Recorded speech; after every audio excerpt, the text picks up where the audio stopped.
السلام عليكم ورحمة الله وبركاته. بسم الله الرحمن الرحيم. الحمد لله رب العالمين، والصلاة والسلام على أشرف الأنبياء والمرسلين نبينا محمد وعلى آله وأصحابه أجمعين.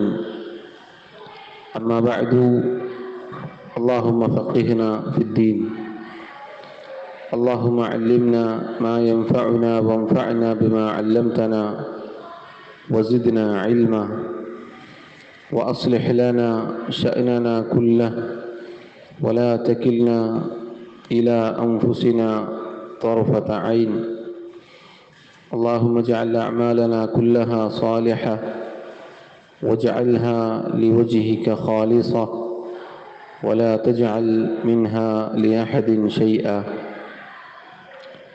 ബഹുമാന്യരായ സഹോദരങ്ങളെ, മഹാനായ ശൈഖുൽ ഇസ്ലാം മുഹമ്മദ് ഇബ്നു അബ്ദുൽ വഹാബ് റഹിമഹുല്ലാഹ് അദ്ദേഹത്തിൻ്റെ ശുറൂത്തു സ്വലാത്തി വ അർക്കാനുഹ വ വാജിബാത്തുഹ എന്ന കിതാബ് അവലംബമാക്കിക്കൊണ്ടുള്ള പഠനമാണ് നമ്മൾ നടത്തി വരുന്നത്. നിസ്കാരത്തിൻ്റെ ഷർത്തുകളും റുക്നുകളും നിസ്കാരത്തിലെ നിർബന്ധ കാര്യങ്ങളുമാണ് ഇതിലെ പ്രധാനപ്പെട്ട വിഷയം. അതിൽ അൽഹംദുലില്ലാഹ് നിസ്കാരത്തിൻ്റെ ഷർത്തുകളിൽ 4 ഷർത്തുകൾ നമ്മൾ മനസ്സിലാക്കി. ഒന്ന്, അൽ ഇസ്ലാം, മുസ്ലിമായിരിക്കുക. 2, അൽ അഖൽ, ബുദ്ധി ഉണ്ടായിരിക്കുക. 3, അത്തമീസ്, വകതിരിവുണ്ടായിരിക്കുക. 4, റഫ്ഉൽ ഹദസ്, അശുദ്ധിയിൽ നിന്നും ശുദ്ധിയാവുക അഥവാ അൽ വുദു. വുദുവുമായി ബന്ധപ്പെട്ട് പിന്നീട് ചില കാര്യങ്ങൾ ഷെയ്ഖ് റഹിമഹുല്ലാഹ് അവിടെ ഉണർത്തുകയുണ്ടായി. അഥവാ വുദുവിൻ്റെ ഷർത്തുകളെക്കുറിച്ച് നമ്മൾ മനസ്സിലാക്കി. വുദുവിന് ഷർത്തുകളുണ്ട്. എത്രയാണ് വുദുവിൻ്റെ ഷർത്തുകൾ? എത്രയാണ് വുദുവിൻ്റെ ഷർത്തുകൾ? വുദുവിൻ്റെ ഷർത്ത് എത്ര?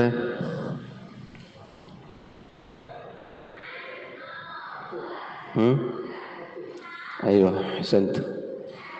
വുദുവിൻ്റെ ഷർത്തുകൾ ഷെയ്ഖ് റഹിമഹുല്ലാഹ് അദ്ദേഹം പറഞ്ഞു, 10 10 അതിൽ അൽ ഇസ്ലാം, അൽ അഖൽ, അത്തമീസ് അതുണ്ട്. അതുപോലെ നിയ്യത്തുണ്ട്. വുദു നിർബന്ധമാക്കുന്ന എന്തെങ്കിലും പുറത്തേക്ക് പോകുന്നുവെങ്കിൽ അത് മുറിഞ്ഞിരിക്കണം. അതുപോലെ വുദുവിന് മുന്നേ വെള്ളം കൊണ്ട്, അതല്ലെങ്കിൽ കല്ലുകൾ അതുപോലെയുള്ളത് കൊണ്ട് ശുദ്ധീകരിക്കണം. വെള്ളം ശുദ്ധിയുള്ളതായിരിക്കണം. വെള്ളം അനുവദിക്കപ്പെട്ട ഹലാലായതായിരിക്കണം. തൊലിയിലേക്ക് വല്ലതും പ്രവേശിക്കാതെ തടഞ്ഞു നിർത്തുന്നുവെങ്കിൽ അത് നീക്കം ചെയ്യണം.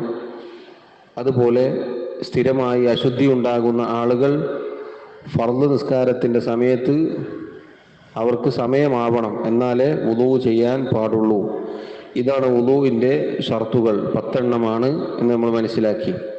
പിന്നെ വുദുവിൻ്റെ ഫർളുകളെ കുറിച്ചാണ് നമ്മൾ പറഞ്ഞത്. എത്രയാണ് വുദുവിൻ്റെ ഫർളുകൾ? അമ്മാ ഫുറൂളുഹു, വുദുവിൻ്റെ ഫർളുകൾ എത്ര? മറന്ന് 6 6 ഫർളുകളാണുള്ളത്. 6 ഫർളുകൾ. ഏതൊക്കെയാണ് 6 ഫർളുകൾ? 1, ഗസ്ലുൽ വജ്ഹ്, മുഖം കഴുകുക. വമിൻഹു അൽ മദ്മദതു വൽ ഇസ്തിൻഷാഖ്, അതിൽപ്പെട്ടതാണ് വായിൽ വെള്ളം കൊപ്പിളിക്കലും മൂക്കിൽ കയറ്റിച്ചീറ്റലും. അതിൻ്റെ നീളവും വീതിയും നമ്മൾ പറഞ്ഞിരുന്നു. തലയുടെ മുടി മുളക്കുന്നത് മുതൽ താടിയെല്ലുകൾ കൂടിച്ചേരുന്നത് വരെയാണ് നീളം. വീതി എന്നത് 2 ചെവിയുടെ തുടങ്ങുന്ന ഈ ഭാഗം അഥവാ മുഖവുമായി ചേരുന്ന ആ ഭാഗമാണ് വീതി. അതിനുശേഷം രണ്ടാമത്തത് ഗസ്ലുൽ യദൈൻ, 2 കൈകൾ കഴുകുക. അത് മുട്ടുൾപ്പെടെ കഴുകിയിരിക്കണം. 3, തല മുഴുവൻ തടവൽ, അതിൽപ്പെട്ടതാണ് അൽ ഉദ്നാൻ, 2 ചെവികൾ. 4 ഗസ്ലുർ റിജ്ലൈൻ, കാലുകൾ കഴുകുക. ഏതുവരെ? ഇലൽ കഅബൈൻ, നെരിയാണി വരെ, നെരിയാണി ഉൾപ്പെടെ. 5 അത്തർത്തീബ്, വഴിക്ക് വഴിയായി ചെയ്യണം, ഓരോന്നും അതിൻ്റെ തർത്തീബോടുകൂടി ചെയ്യണം. 6 അൽ മുവാലാത്ത്, തുടരെ തുടരെ ചെയ്യണം, ഇടക്ക് മുറിഞ്ഞു പോവരുത് എന്ന് ചുരുക്കം. ഇങ്ങനെ 6 ഫർളുകളാണ് വുദൂഇനുള്ളത്. വുദൂഇന് നിർബന്ധ കാര്യമുണ്ടായിരുന്നു, വാജിബായ കാര്യം. ഏതാണ് വുദൂഇന്റെ നിർബന്ധ കാര്യം? ഏതാണ്? ഒരൊറ്റൊന്നേ നമ്മൾ പറഞ്ഞിട്ടുള്ളൂ. വുദൂഇൽ നിർബന്ധമായ കാര്യം അത്തസ്മിയതു മഅ ദിക്ർ, ഓർമ്മ വന്നാൽ ബിസ്മില്ലാ എന്ന് പറയുക. അത് നിർബന്ധമാണോ അല്ലയോ എന്ന ചർച്ചയുണ്ട്. ഏതായാലും അത് പറയലാണ് നല്ലത്, അത് പറയണം. ബിസ്മില്ലാ എന്ന് പറഞ്ഞുകൊണ്ട് വുദൂ ചെയ്യുക. അവിടെ സഹോദരങ്ങളെ, ഫർളും വാജിബും നമ്മൾ പ്രത്യേകം പറഞ്ഞു. എന്താണ് ഫർളും വാജിബും തമ്മിലുള്ള വ്യത്യാസം? പൊതുവെ ഫർള് എന്ന് പറഞ്ഞാലും വാജിബ് എന്ന് പറഞ്ഞാലും ഒരേ അർത്ഥമാണ് പൊതുവെ പറയാറുള്ളത്. എന്താണ് നിർബന്ധം എന്നാണ് പൊതുവെ അർത്ഥം പറയാറുള്ളത്. ഇപ്പൊ നിസ്കാരം നിർബന്ധമാണ് എന്ന് നമ്മൾ പറയും. അതേപോലെ തന്നെ നിസ്കാരം ഫർളാക്കപ്പെട്ടിരിക്കുന്നു എന്നും പറയും. രണ്ടിന്റെ അർത്ഥം എന്താണ്? നിർബന്ധം എന്ന അർത്ഥത്തിലാണ്. എന്നാൽ നമ്മളിവിടെ ഫർള് വേറെ പറഞ്ഞു, വാജിബ് വേറെയും പറഞ്ഞു, രണ്ടും വേർതിരിച്ചു പറഞ്ഞു അല്ലേ? വഅമ്മാ ഫുറൂദുഹു ഫസിത്തത്തുൻ എന്ന് പറഞ്ഞു. എന്നിട്ട് അതിൻ്റെ വാജിബാത്തിൽപ്പെട്ടത് ബിസ്മി ചൊല്ലൽ എന്നും പറഞ്ഞു. ഇപ്പൊ രണ്ടും നിർബന്ധം എന്നാണോ? ആണോ? അതിനെന്താ വ്യത്യാസം? എന്താ ചെറിയ വ്യത്യാസം?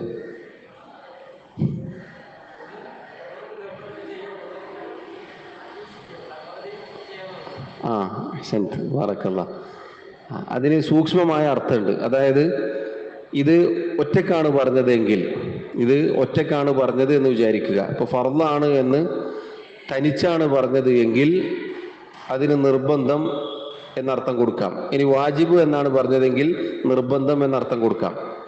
ഇനി ഇതുപോലെ വേർതിരിച്ച് ഫർള് വാജിബ് എന്നാണ് പറഞ്ഞത് എങ്കിൽ ഫർളിന്റെ അർത്ഥം റുക്ൻ എന്നായിരിക്കും.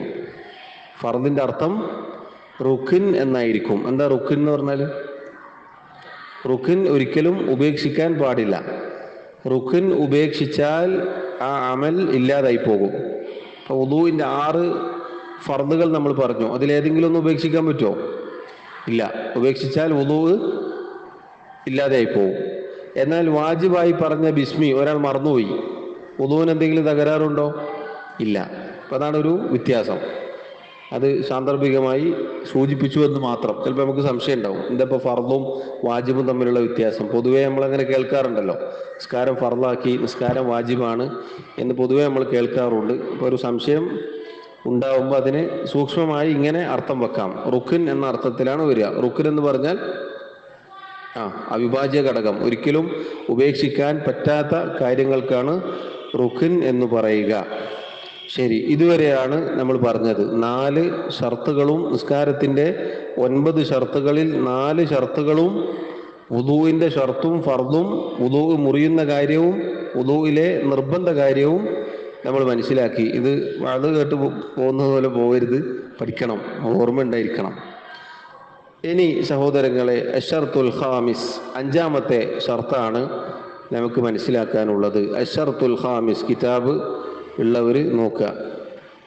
അശ്ശർത്തുൽ ഖാമിസു ഇസാലത്തുൻ നജാസതി മിൻ സലാസിൻ. ഇസാലത്തുൻ നജാസ, അതാണ് 5ാമത്തെ ഷർത്ത്. ഇസാലത്തുൻ നജാസ എന്ന് പറഞ്ഞാൽ നജസ് നീക്കം ചെയ്യൽ. നജസ് നീക്കം ചെയ്യൽ. മിൻ സലാസിൻ, 3 കാര്യങ്ങളിൽ നിന്നും, 3 കാര്യങ്ങളിൽ നിന്നും നജസ് നീക്കം ചെയ്യൽ. മെല്ലെ പറയുന്നത് എഴുതുന്ന ആൾക്ക് വേഗം എഴുതിയെടുക്കാം, എഴുതുന്ന ആളുകൾക്ക് വേഗം എഴുതിയെടുക്കാം. ഇസാലത്തുൻ നജാസതി മിൻ സലാസിൻ, 3 കാര്യങ്ങളിൽ നിന്നും നജസ് നീക്കം ചെയ്യൽ. എന്താ നജസ് എന്ന് പറഞ്ഞാൽ? നജസ് നമ്മൾ പറഞ്ഞില്ലേ, വുദൂ മുറിയുന്ന കാര്യവുമായി ബന്ധപ്പെട്ടിട്ട് നമ്മൾ പറഞ്ഞിരുന്നു. നജസ് എന്ന് പറഞ്ഞാൽ ഏറ്റവും ചുരുക്കി പറഞ്ഞാൽ വൃത്തിയാക്കൽ നിർബന്ധമായ എല്ലാ കാര്യത്തിനും എന്ത് പറയും? പൊതുവെ നജസ് എന്ന് പറയും. വൃത്തിയാക്കൽ നിർബന്ധമായ എല്ലാറ്റിനും നജസ് എന്ന് പറയും. ഏതൊക്കെയാണ് നജസ് എന്നത് നമ്മൾ കഴിഞ്ഞ ദർസിൽ സൂചിപ്പിച്ചതാണ്. ഏതായിരുന്നാലും നിസ്കാരത്തിന്റെ ഷർത്തിൽപ്പെട്ടതാണ് ഇസാലത്തുൻ നജാസത്തി മിൻ സലാസിൻ, 3 കാര്യങ്ങളിൽ നിന്നും നജസ് നീക്കം ചെയ്യണം. മിനൽ ബദനി വസ്സൗബി വൽ ബുഖഅതി. എന്താണ് അൽ ബദൻ എന്ന് പറഞ്ഞാൽ? അൽ ജിസ്ം, ശരീരം. ശരീരത്തിൽ നിന്നും, വസ്സൗബി വസ്ത്രത്തിൽ നിന്നും, വൽ ബുഖഅതി നിസ്കരിക്കുന്ന സ്ഥലത്ത് നിന്നും നജസ് നീക്കം ചെയ്യണം. ഈ 3 സ്ഥലങ്ങളിലും നജസ് ഉണ്ടാവാൻ പാടില്ല. ഈ 3 സ്ഥലങ്ങളിലും നജസ് ഉണ്ടാവാൻ പാടില്ല. ഏതൊക്കെയാണ് സ്ഥലം? അൽ ബദൻ ശരീരം, അസ്സൗബ് വസ്ത്രം, അൽ ബുഖഅ നിസ്കരിക്കുന്ന സ്ഥലം. ഈ 3 സ്ഥലങ്ങളിൽ നിന്നും നജസ് ഉണ്ടെങ്കിൽ അത് നീക്കം ചെയ്തിരിക്കണം. വദ്ദലീലു ഖൗലുഹു തആല, അതിനുള്ള തെളിവ് അല്ലാഹുവിന്റെ ആയത്താണ്. വസിയാബക ഫതഹിർ, അല്ലാഹു റസൂൽ സല്ലല്ലാഹു അലൈഹി വസല്ലമയോട് പറഞ്ഞിരിക്കുന്നു, ഓ നബിയെ താങ്കളുടെ വസ്ത്രം താങ്കൾ ശുദ്ധിയാക്കുക. സഹോദരങ്ങളെ, 3 കാര്യങ്ങളിൽ നിന്നും നജസ് നീക്കം ചെയ്യണം. ഈ 3-ൽ ഏതെങ്കിലും ഒരു സ്ഥലത്ത് അതല്ലെങ്കിൽ 3-ലും നജസ് ഉണ്ട് എങ്കിൽ, നജസിന്റെ വല്ല അംശവും ഉണ്ടെങ്കിൽ നിസ്കാരം ശരിയാവുകയില്ല, നിസ്കാരത്തിന്റെ ഷർത്ത് യോജിക്കുകയില്ല. അവിടെ പണ്ഡിതന്മാർ പറഞ്ഞു, നജസ് നീക്കം ചെയ്യുക എന്നത് ഒരാൾ അറിഞ്ഞുകൊണ്ടായാലും ശരി അറിയാതെ ആയാലും ശരി മതിയാകും. ഒരാൾ അറിഞ്ഞുകൊണ്ട് നീക്കം ചെയ്തു, ഇപ്പൊ നജസ് കണ്ടു വസ്ത്രത്തിൽ, അതല്ലെങ്കിൽ നിസ്കരിക്കുന്ന സ്ഥലത്ത്, അതല്ലെങ്കിൽ ശരീരത്തിൽ എവിടെയെങ്കിലും നജസായി, അപ്പൊ അയാൾ അത് കണ്ടു, എന്നിട്ട് വൃത്തിയാക്കി, അത് മതി. ഇനി ഒരാളുടെ വസ്ത്രത്തിൽ നജസായി എന്ന് വിചാരിക്കുക, അയാൾ എവിടെയെങ്കിലും തൂക്കിയിട്ടു, ഇപ്പൊ പുറത്ത് ആറിയിട്ടു എന്ന് വിചാരിക്കുക, ഉണങ്ങാനിട്ടു എന്ന് വിചാരിക്കുക, മഴ പെയ്തു, എന്നിട്ടത് നീങ്ങിപ്പോയി, മതിയാവോ? മതിയാവും. നമ്മുടെ ഉദ്ദേശം കൊണ്ടായാലും നമ്മൾ ഉദ്ദേശിക്കാതെ ആയാലും നജസ് എങ്ങനെയെങ്കിലും നീങ്ങിയാൽ മതി. പറഞ്ഞു മനസ്സിലായില്ലേ? ഒരാളുടെ ശരീരത്തിൽ അതല്ലെങ്കിൽ വസ്ത്രത്തിൽ നിസ്കരിക്കുന്ന സ്ഥലത്ത് നജസായി എന്ന് വിചാരിക്കാം. ഉദാഹരണത്തിന് വസ്ത്രം എന്ന് വിചാരിക്കാം. അപ്പൊ അയാൾ അത് കണ്ടു, അല്ലെങ്കിൽ ആരെങ്കിലും കാണിച്ചു കൊടുത്തു, അയാൾ പോയി വൃത്തിയാക്കി, അല്ലെങ്കിൽ ആ സ്ഥലം വൃത്തിയാക്കി, ശരീരം വൃത്തിയാക്കി എന്ന് വിചാരിക്കാം. മതിയാകും, അതെന്തായാലും മതിയാവും, ഉറപ്പാണ്. രണ്ടാമത്തെ ഒരു രൂപം എന്നത് ഇയാൾ അറിഞ്ഞിട്ടില്ല വൃത്തിയായി പോയത്. ഇയാൾ വസ്ത്രം പുറത്ത് ഉണങ്ങാനിട്ടു എന്ന് വിചാരിക്കാം, അല്ലെങ്കിൽ നജസുള്ള ശരീരം, ഇപ്പൊ നജസ് ഏതെങ്കിലും ഒരു സ്ഥലത്തായി എന്ന് വിചാരിക്കാം, അയാൾ പുറത്തിറങ്ങി, മഴ കൊണ്ടു, അത് നീങ്ങി, എങ്കിലും മതിയാകും. അതിന് പ്രത്യേകം നിയ്യത്ത് വേണ്ട എന്ന് ചുരുക്കം. അതാണ് പറഞ്ഞതിന്റെ ഉദ്ദേശം. പ്രത്യേകം എന്ത് വേണ്ട? നജസ് നീക്കം ചെയ്യുന്നു എന്ന നിയ്യത്ത് വേണ്ടതില്ല. നേരെ മറിച്ച് ഒരാൾ കുളിക്കുന്നു, ഒരു മസലയാണ്. ഒരാൾ കുളിക്കുന്നു, അയാൾ ജനാബത്തുകാരനാണ്, അയാൾക്ക് കുളി നിർബന്ധമായ അവസ്ഥയിലാണ് അയാൾ ഉള്ളത്. പക്ഷേ അയാൾ കുളിച്ചു, പക്ഷേ ജനാബത്തിന്റെ കുളിയാണ് എന്ന് നിയ്യത്ത് വെച്ചിട്ടില്ല, സാധാരണ രൂപത്തിൽ കുളിച്ചു. അതിനുശേഷമാണ് അയാൾക്ക് ഓർമ്മ വരുന്നത് ജനാബത്തിന്റെ കുളി ഉണ്ടല്ലോ, അയാൾ മടക്കി കുളിക്കണോ? അയ്യോ, എന്തുകൊണ്ട്? അതിന് നിയ്യത്ത് വേണം. അയാൾ അശുദ്ധിയിലാണ്, ആ അശുദ്ധി നീക്കം ചെയ്യാൻ എന്ത് വേണം? നിയ്യത്ത് വേണം. എന്നാൽ നജസായ ഒരാൾക്ക് അത് ശുദ്ധീകരിക്കാൻ നിയ്യത്ത് വേണോ? വേണ്ടതില്ല. അയാളുടെ ഉദ്ദേശപ്രകാരമായാലും ശരി, അയാൾ ഉദ്ദേശിക്കാതെ ആയാലും ശരി, നജസ് നീങ്ങിയാൽ മതി. നജസ് എങ്ങനെയെങ്കിലും നീങ്ങിയാൽ മതി എന്ന് ചുരുക്കം. പറഞ്ഞു മനസ്സിലായില്ലേ? ശരി. 3 കാര്യങ്ങളാണ് ഷെയ്ഖ് റഹിമഹുല്ല ഇവിടെ പറഞ്ഞിട്ടുള്ളത്. ഒന്ന് അൽബദൻ, ശരീരമാണ്. ശരീരത്തിൽ നജസ് പല രൂപത്തിലുണ്ടാകും, പല രൂപത്തിലും ഉണ്ടാവാൻ സാധ്യതയുണ്ട്. അതിൽ നിന്ന് ശുദ്ധിയായിരിക്കണം. ശരീരത്തിൽ നജസ് ഉണ്ടാവാൻ പാടില്ല. അപ്പം അതുകൊണ്ടാണ് നമ്മൾ ഇസ്തിഞ്ചാവും ഇസ്തിജുമാറും പറഞ്ഞത്. എവിടെ എവിടെ ഇസ്തിഞ്ചാവും ഇസ്തിജുമാറും എവിടെ പറഞ്ഞത്? വുദൂഇന്റെ ഷർത്തിൽ നമ്മൾ പറഞ്ഞില്ലേ, വുദൂഇന് മുന്നേ വൃത്തിയാക്കണമെന്ന് പറഞ്ഞു. വെള്ളം കൊണ്ടോ കല്ലുകൾ കൊണ്ടോ എങ്ങനെയെങ്കിലും വൃത്തിയാക്കണമെന്ന് പറഞ്ഞു. അപ്പം അതെവിടെ വൃത്തിയാക്കാനാണ്? ശരീരമാണ്. ശരീരത്തിൽ നജസ് ഉണ്ടാവാൻ പാടില്ല. നിസ്കരിക്കുന്നതിന് മുന്നേ അത് ഉറപ്പുവരുത്തണം. നിസ്കരിക്കുന്നതിന് മുന്നേ ഉറപ്പ് വരുത്തണം. രണ്ടാമത്തത് വസ്ത്രമാണ്. വസ്ത്രം റസൂലുള്ളാഹി സ്വല്ലല്ലാഹു അലൈഹി വസല്ലം ഇസ്തിഹാദത്തിന്റെ രക്തം അഥവാ ഹൈളല്ലാത്ത സാധാരണ മാസത്തിൽ പുറത്തേക്ക് പോകുന്ന ആർത്തവ രക്തമല്ലാതെ ചില സ്ത്രീകൾക്ക് സ്ഥിരമായി ചിലപ്പോൾ കുറേ ദിവസം പോയിക്കൊണ്ടിരിക്കും. അതിനാണ് എന്ത് പറയുക? ഇസ്തിഹാദത്തിന്റെ രക്തം എന്ന് പറയുക. ആർത്തവ രക്തം വേറെ, നിഫാസ് എന്ന് പറഞ്ഞാൽ പ്രസവ രക്തമാണ്. ഇസ്തിഹാദത്തിന്റെ രക്തം എന്ന് പറഞ്ഞാൽ ഇത് രണ്ടും അല്ലാത്ത രക്തമാണ്. അതുണ്ടായാൽ എന്ത് വേണം? നിസ്കരിക്കണം. എന്നാൽ ഹൈദ് ഉണ്ടായാൽ നിസ്കരിക്കാൻ പറ്റുമോ? പാടില്ല. ഹൈദിന് ഇത്ര ദിവസം പരിധിയുണ്ട്. അത് കഴിഞ്ഞിട്ട് പിന്നെയും പോവുകയാണെങ്കിൽ അത് ഇസ്തിഹാദത്തായിരിക്കും. അത്തരത്തിൽ ഇസ്തിഹാദത്തിന്റെ രക്തം പുറത്തേക്ക് പോകുന്ന സ്ത്രീയോട് റസൂലുള്ളാഹി സ്വല്ലല്ലാഹു അലൈഹി വസല്ലം പറഞ്ഞെന്താണ്? അവിടെ വൃത്തിയാക്കുക, എന്നിട്ട് നിസ്കരിക്കുക. അപ്പോൾ ശരീരം വൃത്തിയായിരിക്കണം, അതുണ്ടായിരിക്കെ പാടില്ല. അതുപോലെ ധാരാളമായി മദി പുറപ്പെടുന്ന ആളുകളോടും ഈ പറഞ്ഞ രൂപത്തിൽ അത് വൃത്തിയാക്കി എന്നിട്ട് നിസ്കരിക്കാൻ കൽപ്പിച്ചതായി പറഞ്ഞതായി നമുക്ക് കാണാൻ സാധിക്കും. അപ്പോൾ വസ്ത്രത്തിൽ എവിടെയെങ്കിലും ഇതുപോലെയുള്ള ഒരു നജസും ഉണ്ടാവാൻ പാടില്ല. വസിയാബക ഫതഹിർ, ആ ആയത്ത് അതിന് തെളിവാണ്. വസ്ത്രം ശുദ്ധിയാക്കുക, നബിയെ താങ്കൾ വസ്ത്രം ശുദ്ധിയാക്കുക. അതിന് വേറെയും വിശദീകരണങ്ങളുണ്ട്. നേർക്ക് നേരെ അർത്ഥം വെച്ചാൽ ഇതാണ്. സിയാബ് എന്ന് പറഞ്ഞാൽ വസ്ത്രങ്ങൾ എന്നാണ്. സൗബ് വസ്ത്രം, സിയാബ് വസ്ത്രങ്ങൾ. അപ്പോൾ വസിയാബക ഫതഹിർ, താങ്കളുടെ വസ്ത്രങ്ങൾ ശുദ്ധീകരിക്കുക. അതിൽ നിന്നാണ് പണ്ഡിതന്മാർ തെളിവ് പിടിച്ചത് വസ്ത്രം ശുദ്ധിയായിരിക്കണം. പിന്നീട് പറഞ്ഞത് അൽ ബുഖഅ, നിസ്കരിക്കുന്ന സ്ഥലമാണ്. നിസ്കരിക്കുന്ന സ്ഥലത്ത് വല്ലതും ഉണ്ടെങ്കിൽ അത് വൃത്തിയാക്കിയിരിക്കണം. അതിന് പണ്ഡിതന്മാർ തെളിവായി പറഞ്ഞത്, ഒരിക്കൽ റസൂലുള്ളാഹി സ്വല്ലല്ലാഹു അലൈഹി വസല്ലമയുടെ മസ്ജിദിലേക്ക് ഒരു അറാബി വന്നു, എന്നിട്ട് മൂത്രമൊഴിച്ചു. കേട്ടിട്ടുണ്ടാവും.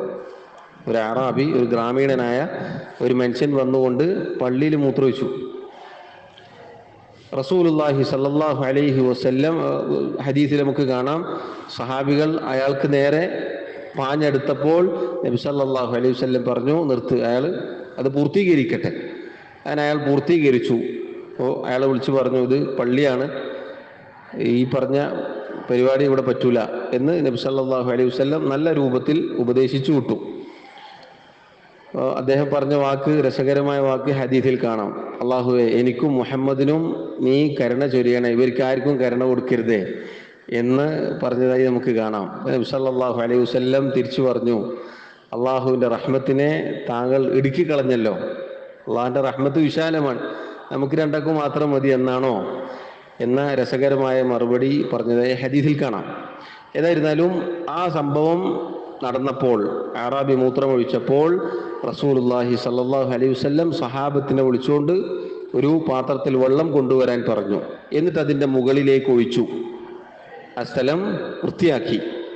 അതിൽ നിന്നാണ് പണ്ഡിതന്മാർ തെളിവ് പിടിച്ചത്, നിസ്കരിക്കുന്ന സ്ഥലത്ത് നജസ് ഉണ്ടാവാൻ പാടില്ല. നിസ്കരിക്കുന്ന സ്ഥലത്ത് നജസ് ഉണ്ടാവാൻ പാടില്ല. അപ്പം അതാണ് നമുക്കുള്ള തെളിവ്. 3 കാര്യങ്ങളിൽ നിന്നും നജസ് ശുദ്ധിയായിരിക്കണം. 3 കാര്യങ്ങൾ ശുദ്ധിയായിരിക്കണം എന്ന് ചുരുക്കം. മനസ്സിലായില്ലേ? ഏതൊക്കെയാണ്? അൽ ബദൻ, അസ്സൗബ്, അൽ ബുഖഅ. വസ്ത്രം, ശരീരം, വസ്ത്രം, നിസ്കരിക്കുന്ന സ്ഥലം. ഇനി അവിടെ ചില മസ്അലകൾ പണ്ഡിതന്മാർ പറഞ്ഞതായി കാണാം. ഒരാൾ നിസ്കരിക്കുന്ന സമയത്താണ് നജസ് കാണുന്നത്. ഒരാൾ നിസ്കരിച്ചു കൊണ്ടിരിക്കുമ്പോൾ അയാളുടെ വസ്ത്രത്തിലോ ശരീരത്തിലോ നജസ് കണ്ടു എന്ന് വിചാരിക്കുക. എന്ത് ചെയ്യണം? എന്ത് ചെയ്യണം? നീക്കണ്ട? നീക്കണോ? അത് രണ്ട് അവസ്ഥകളാണ് അയാൾക്കുണ്ടാവുക. ഒന്നല്ലെങ്കിൽ അഴിച്ചു മാറ്റാൻ പറ്റുന്ന എവിടെയെങ്കിലുമായിരിക്കും. ഉദാഹരണത്തിന് നബി സല്ലല്ലാഹു അലൈഹി വസല്ലം നിസ്കരിക്കുമ്പോൾ അവിടുത്തെ ചെരുപ്പിൽ നജസുണ്ട് എന്ന് ജിബ്രീൽ അലൈഹി സ്വലാത്തു വസ്സലാം പറഞ്ഞപ്പോൾ അവിടുന്ന് നിസ്കാരത്തിൽ ഊരി വെക്കുകയുണ്ടായി. സഹാബത്ത് കാണുന്നു, അവിടുന്ന് ചെരുപ്പ് ഊരി വെക്കുന്നു. സഹാബികളും കൂടെ ഊരി വെച്ചു. എന്തിനാണ് എന്ന് കഴിഞ്ഞപ്പോൾ ചോദിച്ചപ്പോഴാണ് പറഞ്ഞത്, അതിൽ നജസ് ഉണ്ടായിരുന്നു, എനിക്ക് ജിബ്രീൽ അലൈഹി സ്വലാത്തു വസ്സലാം വിവരം തന്നു.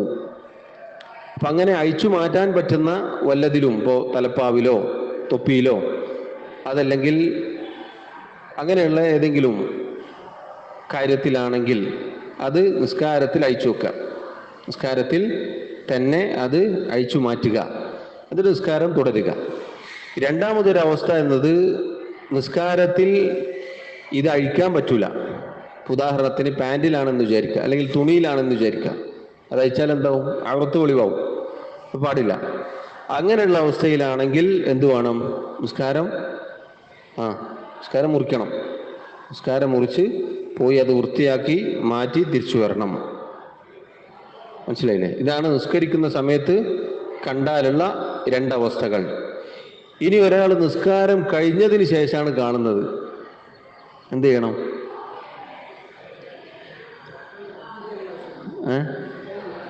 കഴിഞ്ഞോ? നിസ്കാരം കഴിഞ്ഞതിന് ശേഷം നജസ് കണ്ടു, എന്ത് ചെയ്യണം? നിസ്കാരം മടക്കണോ?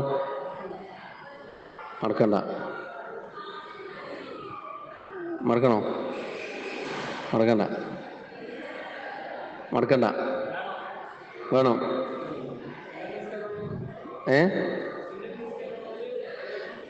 എല്ലാത്തിനും ഇത് ബാധകമാണ്. നിസ്കാരത്തിൽ എല്ലാത്തിനും ഇത് ബാധകമാണ്. പണ്ഡിതന്മാർ പറഞ്ഞു നിസ്കാരം മടക്കേണ്ടതില്ല, നിസ്കാരം സഹീഹാണ്. കാരണം അതിന് അവർ തെളിവ് പറഞ്ഞത് റബ്ബന ലാ തുആഖിദ്ന ഇൻ നസീന ഔ അഖ്തഅന, സൂറത്തുൽ ബഖറയിലെ 286 അവസാനത്തെ ആയത്താണ് അതിന് തെളിവ് പിടിച്ചത്. റബ്ബന, ഞങ്ങളുടെ റബ്ബേ, ലാ തുആഖിദ്ന, നീ ഞങ്ങളെ പിടികൂടരുതേ, ഇൻ നസീന, നമ്മൾ മറന്നുപോയ കാര്യത്തെ തൊട്ട്. അതുപോലെ കാര്യത്തിൽ മറവി സംഭവിച്ചു, അള്ളാഹുവേ നീ അതിന് ഞങ്ങളെ ശിക്ഷിക്കല്ലേ. ഔ അഖ്തഅന, അതല്ലെങ്കിൽ അറിയാതെ അബദ്ധം സംഭവിച്ചു പോയി, അതിന് റബ്ബേ നീ ഞങ്ങളെ പിടികൂടല്ലേ. ഒരാൾക്കിത് അബദ്ധമാണ്, അയാൾ കണ്ടിട്ടില്ല, അയാൾ അറിഞ്ഞിട്ടില്ല, അയാൾ കണ്ടിട്ടില്ല, നിസ്കരിച്ചു, നിസ്കാരം കഴിഞ്ഞതിന് ശേഷമാണ് കണ്ടത് എന്ന് വിചാരിക്കുക എങ്കിൽ അയാളുടെ നിസ്കാരം മടക്കേണ്ടതില്ല. അള്ളാഹു സുബ്ഹാനഹു വ തആലയുടെ ദീനിൽ അള്ളാഹു എളുപ്പമാക്കി തന്നിട്ടുണ്ട്. ശരി, അപ്പം ഇതാണ് സഹോദരങ്ങളെ അതുമായി ബന്ധപ്പെട്ട് നമ്മൾ മനസ്സിലാക്കേണ്ടത്. 3 കാര്യങ്ങളിൽ നിന്നും നജസിനെ നീക്കം ചെയ്യുക. 5ാമത്തെ ഷർത്ത് അതാണ്. 5ാമത്തെ ഷർത്ത് അതാണ്, ഇസാലത്തു നജാസ. ഇസാലത്തു നജാസ. അതിന് 5 ഒന്ന് പറഞ്ഞേ.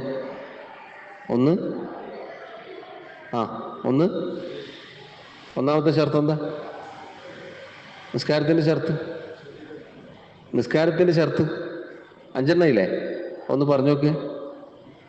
അൽ ഇസ്ലാം, 2 അൽ അഖ്ലു, 3 അത്തമീസു, 4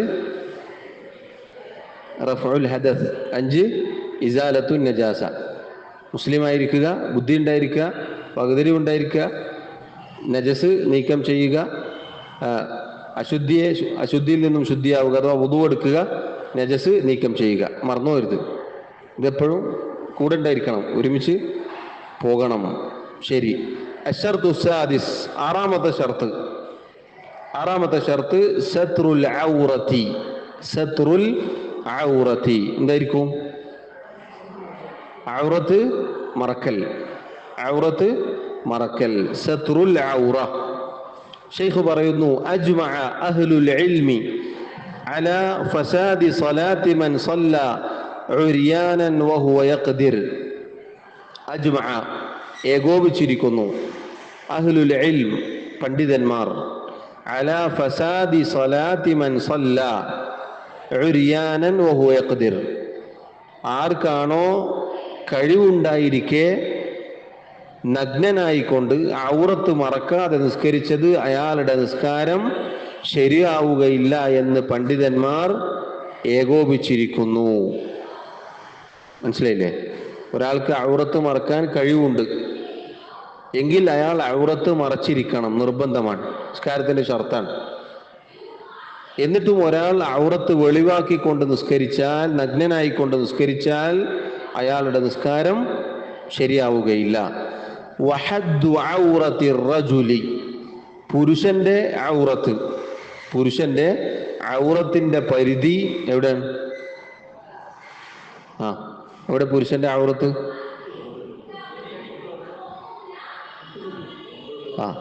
മിന സുർറത്തി ഇല റുക്ബ. ഇത് നിസ്കാരത്തിലെ ഔറത്തിനെ കുറിച്ചാണ് ചർച്ച. നിസ്കാരത്തിൽ ഉള്ള ഔറത്തിനെ കുറിച്ചാണ് ഈ ചർച്ച. മിന സുർറത്തി ഇല റുക്ബ, പൊക്കിൾ മുതൽ മുട്ട് വരെ. പണ്ടേ കേട്ടിട്ടില്ല നമ്മൾ? മുട്ട് പൊക്കിളിന്റെ ഇടയിലാണ് പുരുഷന്റെ ഔറത്ത്. ചുരുങ്ങിയത് ഇത് എങ്കിലും ഒരാൾ മറച്ചിരിക്കണം നിസ്കരിക്കുമ്പോൾ. അതാണ് മിനിമം, ചുരുങ്ങിയത് അതാണ്. നിസ്കാരം ശരിയാവാനുള്ള ചുരുങ്ങിയ ഔറത്തിന്റെ അളവ് ഇതാണ്. വൽ അമതു കദാലിക, വൽ അമതു, ആരാമത്ത്? അടിമസ്ത്രീ. അടിമസ്ത്രീയുടെയും നിസ്കാരത്തിലെ ഔറത്ത് ഇതാണ്. ഒരടിമസ്ത്രീയെ സംബന്ധിച്ചിടത്തോളം അവർ ഈ പറഞ്ഞ രൂപത്തിൽ വസ്ത്രം ധരിച്ചുകൊണ്ടാണ് നിസ്കരിക്കുന്നത് എങ്കിൽ നിസ്കാരം ശരിയാകും. അതാണ് അവരുടെ ഔറത്തിന്റെ പരിധി. എവിടെ? നിസ്കാരത്തിലാണ് ഈ പറഞ്ഞത്, നിസ്കാരത്തിലാണ് ഈ പറഞ്ഞത്. വൽ ഹുറത്തു, സ്വതന്ത്ര സ്ത്രീ, അടിമസ്ത്രീ അല്ലാത്ത സ്വതന്ത്രയായ സ്ത്രീ, കുല്ലുഹാ ഔറത്തുൻ, അവൾ മുഴുവനും ഔറത്താണ്, അവൾ മുഴുവനും ഔറത്താണ്. ഇല്ലാ വജ്ഹഹാ ഫിസ്സലാത്തി, നിസ്കാരത്തിൽ അവളുടെ മുഖം ഒഴികെ. അടിമസ്ത്രീ അതുപോലെ പുരുഷൻ മുട്ട് മുതൽ പൊക്കിള് വരെ, അതാണ് മിനിമം. എന്നാൽ സ്വതന്ത്ര സ്ത്രീയെ സംബന്ധിച്ചിടത്തോളം കുല്ലുഹ ഔറ, അവൾ പൊതുവെ മുഴുവനും ഔറത്താണ്. ഔറത്ത് എന്ന് പറഞ്ഞാൽ മറച്ചുവെക്കൽ നിർബന്ധമായ കാര്യമെന്നാണ്. സ്വതന്ത്രയായ ഒരു സ്ത്രീ മുഴുവനും ഔറത്താണ്. ഇല്ലാ വജ്ഹഹ, അവളുടെ മുഖം ഒഴികെ, ഫിസ്സലാത്തി, എവിടെ? നിസ്കാരത്തിൽ.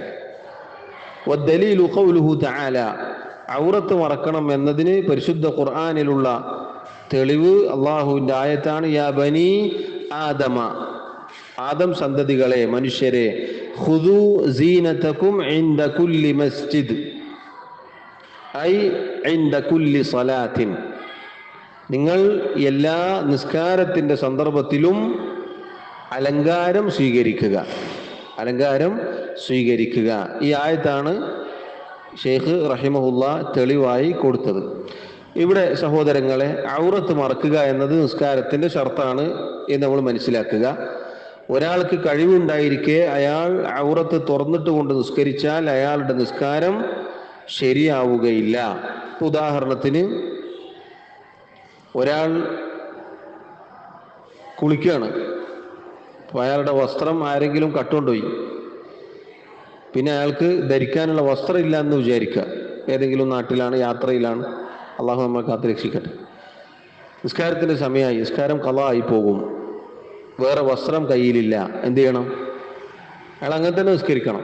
അയാൾ അങ്ങനെ തന്നെ അയാൾക്ക് നിസ്കരിക്കാം. ഇനി ചിലപ്പോൾ അള്ളാഹു നമ്മെ കാത്ത് രക്ഷിക്കുമാറാവട്ടെ, ജയില് പോലെയുള്ള സ്ഥലങ്ങൾ അല്ലെങ്കിൽ അത്തരം തടവറകൾ, അങ്ങനെയുള്ള സന്ദർഭത്തിൽ ചിലപ്പോൾ ഔറത്ത് ഉണ്ടാവുകയില്ല, ഔറത്ത് മറക്കപ്പെടുകയില്ല. എങ്കിൽ എന്ത് വേണം? അങ്ങനെ നിസ്കരിക്കണം. കഴിവുണ്ടായിരിക്കെ ഔറത്ത് മറക്കാതിരിക്കരുത്. കഴിവില്ല എങ്കിൽ ഫത്തഖുല്ലാഹ മസ്തതഅതും, സാധിക്കുന്ന രൂപത്തിൽ അള്ളാഹുവിനെ സൂക്ഷിക്കുക എന്നതാണ്. എങ്ങനെയാണോ സാധിക്കുന്നത് അങ്ങനെ നിസ്കാരം നിർവഹിക്കുക, എങ്ങനെയാണോ സാധിക്കുന്നത് അങ്ങനെ നിസ്കാരം നിർവഹിക്കുക. ഔറത്ത് മറക്കൽ എന്നത് നേരത്തെ സൂചിപ്പിച്ചതുപോലെ ഇവിടെ നിസ്കാരത്തിലാണ് ചർച്ച. നിസ്കാരത്തിലും നിസ്കാരത്തിന് പുറത്തും ഔറത്ത് വ്യത്യസ്തമാണ് എന്ന് പറഞ്ഞാൽ പൊതുവെ ഈ പറഞ്ഞ ഔറത്ത് പൊതുവെ മറച്ചിരിക്കണം. എന്നാൽ അതിന് പുറമെ എന്ത് വേണം? അത് മാത്രം ധരിച്ചാൽ മതിയോ? അല്ല. അത് മാത്രമല്ല, നിസ്കാരത്തിൽ ഒരാളുടെ നിസ്കാരം ശരിയാവാനുള്ള മിനിമം ഔറത്തിനെ കുറിച്ചാണ് നമ്മളിവിടെ ചർച്ച ചെയ്യുന്നത്. പുരുഷനെ കുറിച്ച് പറഞ്ഞു. പുരുഷൻ്റെത് മുട്ട് പൊക്കിളിനിടയിലാണ്, അഥവാ പൊക്കിൾ മുതൽ മുട്ട് വരെയാണ് പുരുഷന്റെ ഔറത്ത്. വൽ അമതു കദാലിക, അടിമ സ്ത്രീയുടെയും അങ്ങനെ തന്നെയാണ്. അടിമ സ്ത്രീയുടെയും അങ്ങനെ തന്നെയാണ്. സഹോദരങ്ങളെ, പുരുഷന്മാരുടെ ഔറത്തിനെ കുറിച്ച് നമ്മൾ പറഞ്ഞു, പൊക്കിൾ മുതൽ മുട്ട് വരെ. പണ്ഡിതന്മാർ പ്രത്യേകം സൂചിപ്പിച്ച കാര്യമാണ്. പലപ്പോഴും നമ്മളും കാണാറുണ്ടല്ലോ, ഇറുങ്ങിയ വസ്ത്രം അതല്ലെങ്കിൽ നീളം കുറഞ്ഞ വസ്ത്രം ധരിച്ചാൽ സുജൂദിലേക്ക് പോകുമ്പോൾ അതല്ലെങ്കിൽ റുക്കൂഇലേക്ക് പോകുമ്പോൾ പിൻഭാഗത്ത് നിന്ന് പൊന്തും. അത് പൊങ്ങി ഔറത്ത് കാണുന്ന അവസ്ഥയിലേക്ക് എത്തിപ്പെടാറുണ്ട്. അത്തരം ആളുകൾ ശ്രദ്ധിക്കണം. നിസ്കാരം ബാത്തിലായി പോവാൻ സാധ്യതയുണ്ട്. നിസ്കാരം ബാത്തിലായി പോവാൻ സാധ്യതയുണ്ട്. ഇറക്കം കൂടുതലുള്ള വസ്ത്രം ധരിക്കണം. കുപ്പായമാണ് ധരിക്കുന്നത് എങ്കിൽ നീളമുണ്ടായിരിക്കണം, ഒരല്പം നീളം വെക്കണം. ഇറുങ്ങി നീളം, വളരെ നീളം കുറഞ്ഞ രൂപത്തിൽ ധരിക്കരുത്. അതുപോലെ അതിൻ്റെ കൂടെ ഇറുങ്ങിയ പാൻസും കൂടി ധരിച്ചാൽ എങ്ങനെ ഉണ്ടാവും? ഇത് നമ്മുടെ അളവ് മാറുന്നതിനനുസരിച്ച്, നമ്മുടെ കോലം മാറുന്നതിനനുസരിച്ച് ഇത് പൊന്തും. അപ്പോൾ എന്താവും? ഔറത്ത് പുറത്തേക്ക് വരും, ഔറത്ത് വെളിവാകും. മാത്രമല്ല, ചിലപ്പോൾ നഊദു ബില്ലാഹ് വളരെ മോശമായ കാഴ്ചകൾ പലപ്പോഴും കാണാറുണ്ട്. പ്രത്യേകിച്ച് തടി കൂടുതലുള്ള ആളുകളൊക്കെ ആണെങ്കിൽ വളരെ മോശമായ രൂപത്തിൽ പിന്നിൽ നിൽക്കുന്ന ആളുകളുടെ നിസ്കാരം തന്നെ ബാത്തിലായി പോകുന്ന രൂപത്തിലുള്ള കാഴ്ചകളാണ് പലപ്പോഴും മസ്ജിദുകളിൽ കാണാറുള്ളത്. അത്തരം അവസ്ഥകൾ നമ്മൾ ശ്രദ്ധിക്കണം. ഒരല്പം ഇറക്കം കൂടിയ വസ്ത്രം ധരിക്കാൻ ശ്രദ്ധിക്കുക. അല്പം ഇറക്കം കൂടിയ വസ്ത്രം ധരിക്കാൻ ശ്രദ്ധിക്കുക. നിസ്കാരം ഫസാദായി പോയാൽ അതിന് പകരം നൽകാൻ മറ്റൊന്നുമില്ല. നിസ്കാരത്തിൻ്റെ പ്രത്യേകതയും ശ്രേഷ്ഠതകളും നമ്മൾ തുടക്കത്തിൽ കേട്ടതാണ്. നിസ്കാരം നഷ്ടപ്പെട്ടു പോകുന്ന അവസ്ഥയിലേക്ക് ഒരിക്കലും നമ്മുടെ ഔറത്ത് അതല്ലെങ്കിൽ നമ്മുടെ വസ്ത്രധാരണം ആയി പോകരുത്. പ്രത്യേകം നമ്മൾ ശ്രദ്ധിക്കണം. നമ്മൾ മക്കളുടെ കാര്യത്തിലും ശ്രദ്ധിക്കണം. മക്കളുടെ കാര്യത്തിലും ശ്രദ്ധിക്കണം. പ്രത്യേകിച്ച് നമ്മൾ പലപ്പോഴും കാണുന്ന കാഴ്ചയാണ്.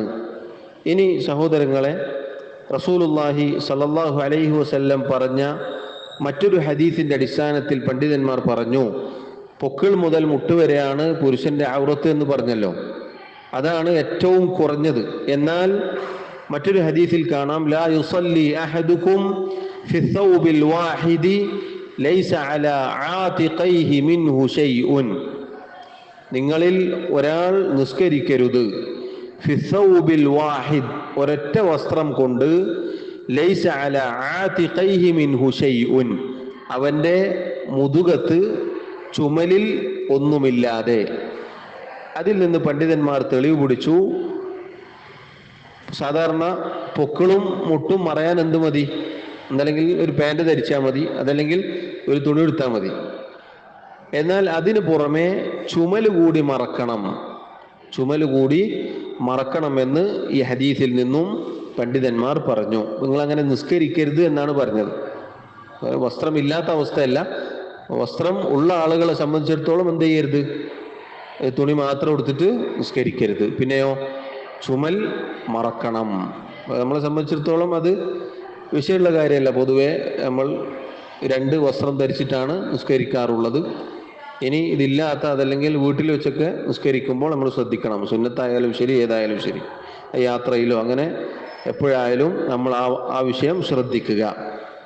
പഴയ ആളുകൾ നമുക്ക് കാണാം, തുണിയെടുത്തതിൻ്റെ കൂടെ ഒരു തോർത്തെടുത്തിട്ട് തോളുമേൽ ഇട്ടിട്ടുണ്ടാവും, ചുമൽമേൽ ഇട്ടിട്ടുണ്ടാവും. അത് ഈ പറഞ്ഞ ഹദീസിൻ്റെ അടിസ്ഥാനത്തിലാണ്. ഒറ്റ വസ്ത്രത്തിൽ നിസ്കരിക്കരുത്, മറിച്ച് ചുമൽ മറക്കണം എന്ന് റസൂലുള്ളാഹി സ്വല്ലല്ലാഹു അലൈഹി വസല്ലം പറഞ്ഞതായി കാണാം. അത് ഇഹ്റാമിൻ്റെ സന്ദർഭത്തിൽ ചില ആളുകൾ ചെയ്യാറുണ്ട്. ഇഹ്റാമിൽ 2 വസ്ത്രം ഉണ്ടാവും. അത് നിസ്കരിക്കുന്ന സമയത്ത് ചിലപ്പോൾ ഇത് താഴ്ത്തിയിടും. ഒറ്റ വസ്ത്രത്തിൽ നിസ്കരിക്കുന്ന അപൂർവം കാഴ്ചകൾ കാണാറുണ്ട്. അങ്ങനെ പാടില്ല എന്ന് ചുരുക്കം. മറിച്ച് അത് ചുമലിൽ ഇടണം. രണ്ടാളുകൾ ഇങ്ങനെയാണ്, സ്ത്രീയും പുരുഷനും അതുപോലെ അടിമ സ്ത്രീയുടെയും അവസ്ഥ നമ്മൾ പറഞ്ഞു. ഇനി സഹോദരങ്ങളെ, സ്ത്രീയാണ്, സ്വതന്ത്രയായ സ്ത്രീ. കുല്ലുഹ ഔറ, അത് പൊതു നിയമമാണ്. അവൾ ഒരു സ്വതന്ത്ര സ്ത്രീ. കുല്ലുഹ ഔറ, മുഴുവനും ഔറത്താണ്, അഥവാ ഒന്നും പുറത്തേക്ക് കാണിക്കാൻ പാടില്ല. അതാണ് അടിസ്ഥാന നിയമം. അതാണ് അടിസ്ഥാന നിയമം. നിസ്കാരത്തിൽ മുഖം ഒഴികെ, ഇല്ല വജ്ഹ ഫിസ്സലാത്തി, ഇല്ല വജ്ഹ എവിടെ? ഫിസ്സലാത്തി. അതിൽ നിന്ന് നമുക്ക് മനസ്സിലാക്കാം, ഒരു സ്ത്രീ പൊതുവെ മുഴുവനും മറക്കണം, മുഴുവനും മറച്ചിരിക്കണം. ഈ ഫിഖ്ഹിലെ ഈ മസ്അലകൾ പണ്ഡിതന്മാർ തെളിവ് പിടിച്ചുകൊണ്ടാണ് മുഖം മറക്കലിനെ കുറിച്ചൊക്കെ സംസാരിച്ചിട്ടുള്ളത്. ഒരു നിലക്കും ഒരു സ്ത്രീ ഒന്നും പുറത്തേക്ക് കാണിക്കാൻ പാടില്ല എന്നത് സഹോദരങ്ങളെ ദീനിൻ്റെ പൊതു നിയമമാണ്. മുഖം നിസ്കാരത്തിൽ പുറത്തേക്ക് കാണിക്കാം എന്ന് പറഞ്ഞു.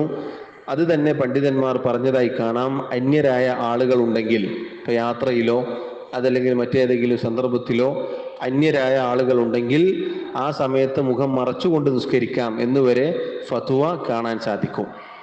അതിന് ആയിഷ റളിയല്ലാഹു അൻഹയുടെ സംഭവമാണ് തെളിവായി പറയാറുള്ളത്. അവർ ഇഹ്റാമിലായിരിക്കെ സഹാബികൾ, അന്യരായ ആളുകൾ, പുരുഷന്മാർ കടന്നു പോകുമ്പോൾ മുഖം മറച്ചു പിടിക്കാറുണ്ടായിരുന്നു എന്ന് ഹദീസിൻ്റെ കിതാബുകളിൽ കാണാം. അവിടെ പണ്ഡിതന്മാർ പറഞ്ഞു, കാലുകളും അതുപോലെ കൈപ്പത്തികളും അതിൻ്റെ വിഷയത്തിൽ ചർച്ചയുണ്ട്. നമ്മൾ പണ്ടേ പഠിക്കാറുള്ളത് മുഖവും മുൻകൈയും ഒഴികെ ബാക്കി മുഴുവനും സ്ത്രീ മറച്ചിരിക്കണമെന്നാണ്. അങ്ങനെ തന്നെയാണ് പൊതുവെ നമ്മൾ സ്ത്രീകൾ നിസ്കരിക്കാറുള്ളത്. മുൻകൈ തുറന്നിടലാണ് നല്ലത്, മുൻകൈ മറക്കാതിരിക്കലാണ് നല്ലത്. എന്നാൽ കാൽപാദം, കാലുകൾ മറക്കണോ വേണ്ടയോ? അതിൽ പണ്ഡിതന്മാർക്കിടയിൽ ചർച്ചയുണ്ട്. കാലുകൾ മറക്കണം എന്നതാണ് ശരി. കാലുകൾ മറക്കണം, മറഞ്ഞിരിക്കണം എന്നതാണ് ശരിയായി പണ്ഡിതന്മാർ പറഞ്ഞിട്ടുള്ളത്. അപ്പോൾ ചുരുക്കി പറഞ്ഞാൽ, ഒരു സ്വതന്ത്രയായ സ്ത്രീയെ സംബന്ധിച്ചിടത്തോളം മുഖവും മുൻകൈയും ഒഴികെ ബാക്കി മുഴുവനും മറച്ചുകൊണ്ടായിരിക്കണം നിസ്കരിക്കേണ്ടത്. അതുമായി ബന്ധപ്പെട്ട് സഹോദരങ്ങളെ വേറെയും മസ്അലകൾ പണ്ഡിതന്മാർ പറഞ്ഞതായി നമുക്ക് കാണാം. നിസ്കാരത്തിനിടയിൽ ഔറത്ത് വെളിവായി പോയി, അറിയാതെ പെട്ടെന്ന് കാറ്റടിച്ചപ്പോൾ തുണി നീങ്ങിപ്പോയി, അതല്ലെങ്കിൽ തട്ടം നീങ്ങിപ്പോയി, എന്തു വേണം? നിസ്കാരം മുറിക്കണോ? വേണ്ടതില്ല. അതിൽ പല ചർച്ചകളും നമുക്ക് കാണാം. ഒരാൾ നിസ്കരിച്ചുകൊണ്ടിരിക്കെ കാറ്റടിച്ചു, തുണി നീങ്ങിപ്പോയി, അതല്ലെങ്കിൽ തട്ടം നീങ്ങിപ്പോയി എങ്കിൽ വേഗം അതുകൊണ്ട് മറക്കുക. ഇനി ഒരാൾ അറിയാതെ ചെറിയ ഭാഗം, വളരെ ചെറിയ ഭാഗം തുറന്നിട്ടാണ് ഉള്ളത് എന്ന് വിചാരിക്കുക, എവിടെയെങ്കിലും ചെറുങ്ങനെ കീറിപ്പോയി, അയാൾ അറിഞ്ഞില്ല, നിസ്കാരം കഴിഞ്ഞിട്ടാണ് കാണുന്നത് എങ്കിൽ നിസ്കാരം മടക്കണോ? നിസ്കാരം മടക്കേണ്ടതില്ല. ഇനി ഔറത്തിൻ്റെ പ്രധാനപ്പെട്ട ഭാഗം വലിയ രൂപത്തിൽ വെളിവായിട്ടുണ്ട്, അയാൾ നിസ്കരിച്ചു, നിസ്കാരം കഴിഞ്ഞു, മടക്കണോ? നിസ്കാരം മടക്കണമെന്നാണ് പണ്ഡിതന്മാർ പറഞ്ഞത്. മനസ്സിലായില്ലേ? വലിയൊരു ഭാഗം, ഔറത്തിൻ്റെ പ്രധാനപ്പെട്ട ഭാഗം കുറേ സമയം തുറന്നിട്ടു എങ്കിൽ, വെളിവായിപ്പോയി എങ്കിൽ നിസ്കാരം ബാത്തിലാകും. ചെറിയ സ്ഥലമാണെങ്കിൽ, ചെറിയ രൂപത്തിലാണെങ്കിൽ പ്രശ്നമില്ല എന്നും നമുക്ക് കാണാൻ സാധിക്കും. ഇതാണ് ആറാമത്തെ ഷർത്തുമായി ബന്ധപ്പെട്ട് നമ്മൾ മനസ്സിലാക്കേണ്ട കാര്യം. എന്താണ്? സത്രുൽ ഔറ, ഔറത്ത് മറക്കൽ. പുരുഷന്റെ ഔറത്ത് നമുക്കറിയാം. അതുപോലെ അടിമ സ്ത്രീയുടെ മസ്അല ഇപ്പോൾ നമ്മൾ മനസ്സിലാക്കി. സ്വതന്ത്ര സ്ത്രീയെക്കുറിച്ചും നമ്മൾ മനസ്സിലാക്കി. കുല്ലുഹ ഔറ ഇല്ലാ വജ്ഹഹ ഫിസ്സലാത്തി. ഏഴാമത്തെ ഷർത്ത്, അശ്ശർതു സാബിഅ ദുഖൂലുൽ വഖ്തി. എന്താണ് ദുഖൂലുൽ വഖ്ത് എന്ന് പറഞ്ഞാൽ? സമയം ആവൽ, സമയമായിരിക്കണം. വദ്ദലീലു മിനസ് സുന്ന, നബി സല്ലല്ലാഹു അലൈഹി വസല്ലമയുടെ സുന്നത്തിൽ നിന്നുള്ള തെളിവ് ഹദീസു ജിബ്രീൽ അലൈഹി സ്വലാത്തു വസ്സലാം. ജിബ്രീൽ അലൈഹി സ്വലാത്തു വസ്സലാമിൻ്റെ ഹദീസാണ് അതിനുള്ള തെളിവ്. അന്നഹു അമ്മൻ നബിയ സല്ലല്ലാഹു അലൈഹി വസല്ലം ഫി അവ്വലിൽ വഖ്തി വഫി ആഖിരിഹി ثم قال يا محمد الصلاة ما بين هذين الوقتين. ജിബ്രീൽ അലൈഹി സ്വലാത്തു വസ്സലാം ഒരിക്കൽ റസൂലുള്ളാഹി സല്ലല്ലാഹു അലൈഹി വസല്ലമക്ക് ഇമാമത്ത് നിന്ന് നിസ്കരിക്കുകയുണ്ടായി. രണ്ട് സന്ദർഭങ്ങളിൽ നിസ്കരിച്ചു. നിസ്കാരത്തിൻ്റെ ആദ്യ സമയത്തും നിസ്കാരത്തിൻ്റെ അവസാന സമയത്തും നിസ്കരിച്ചു കാണിച്ചു കൊടുത്തു. ഇമാമായി നിസ്കരിച്ചു.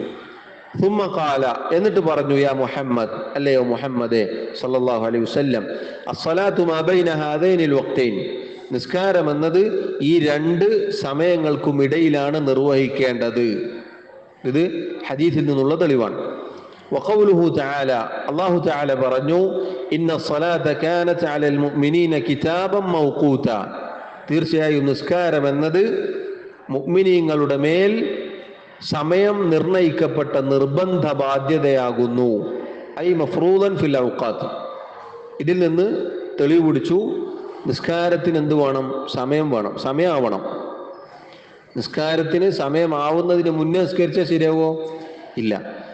സമയം കഴിഞ്ഞാൽ നിസ്കരിച്ചാലോ ശരിയാവോ? ശരിയാവോ? ഇല്ല ഇല്ല. വിശദീകരിക്കും ഇൻഷാ അല്ലാഹ്. നിസ്കാരത്തിന് സമയമാവുന്നതിന് മുന്നേ നിസ്കരിക്കരുത്. സമയം കഴിഞ്ഞാലും പ്രശ്നമാണ്. അതിന് വിശദീകരണമുണ്ട്. വദലീലുൽ ഔഖാത്ത്, മറ്റൊരു ആയത്ത് ശൈഖ് ഇവിടെ എടുത്തു കൊടുത്തു. അഥവാ 5 നേരത്തെ നിസ്കാരങ്ങൾക്ക് പരിശുദ്ധ ഖുർആനിൽ തെളിവുണ്ട്.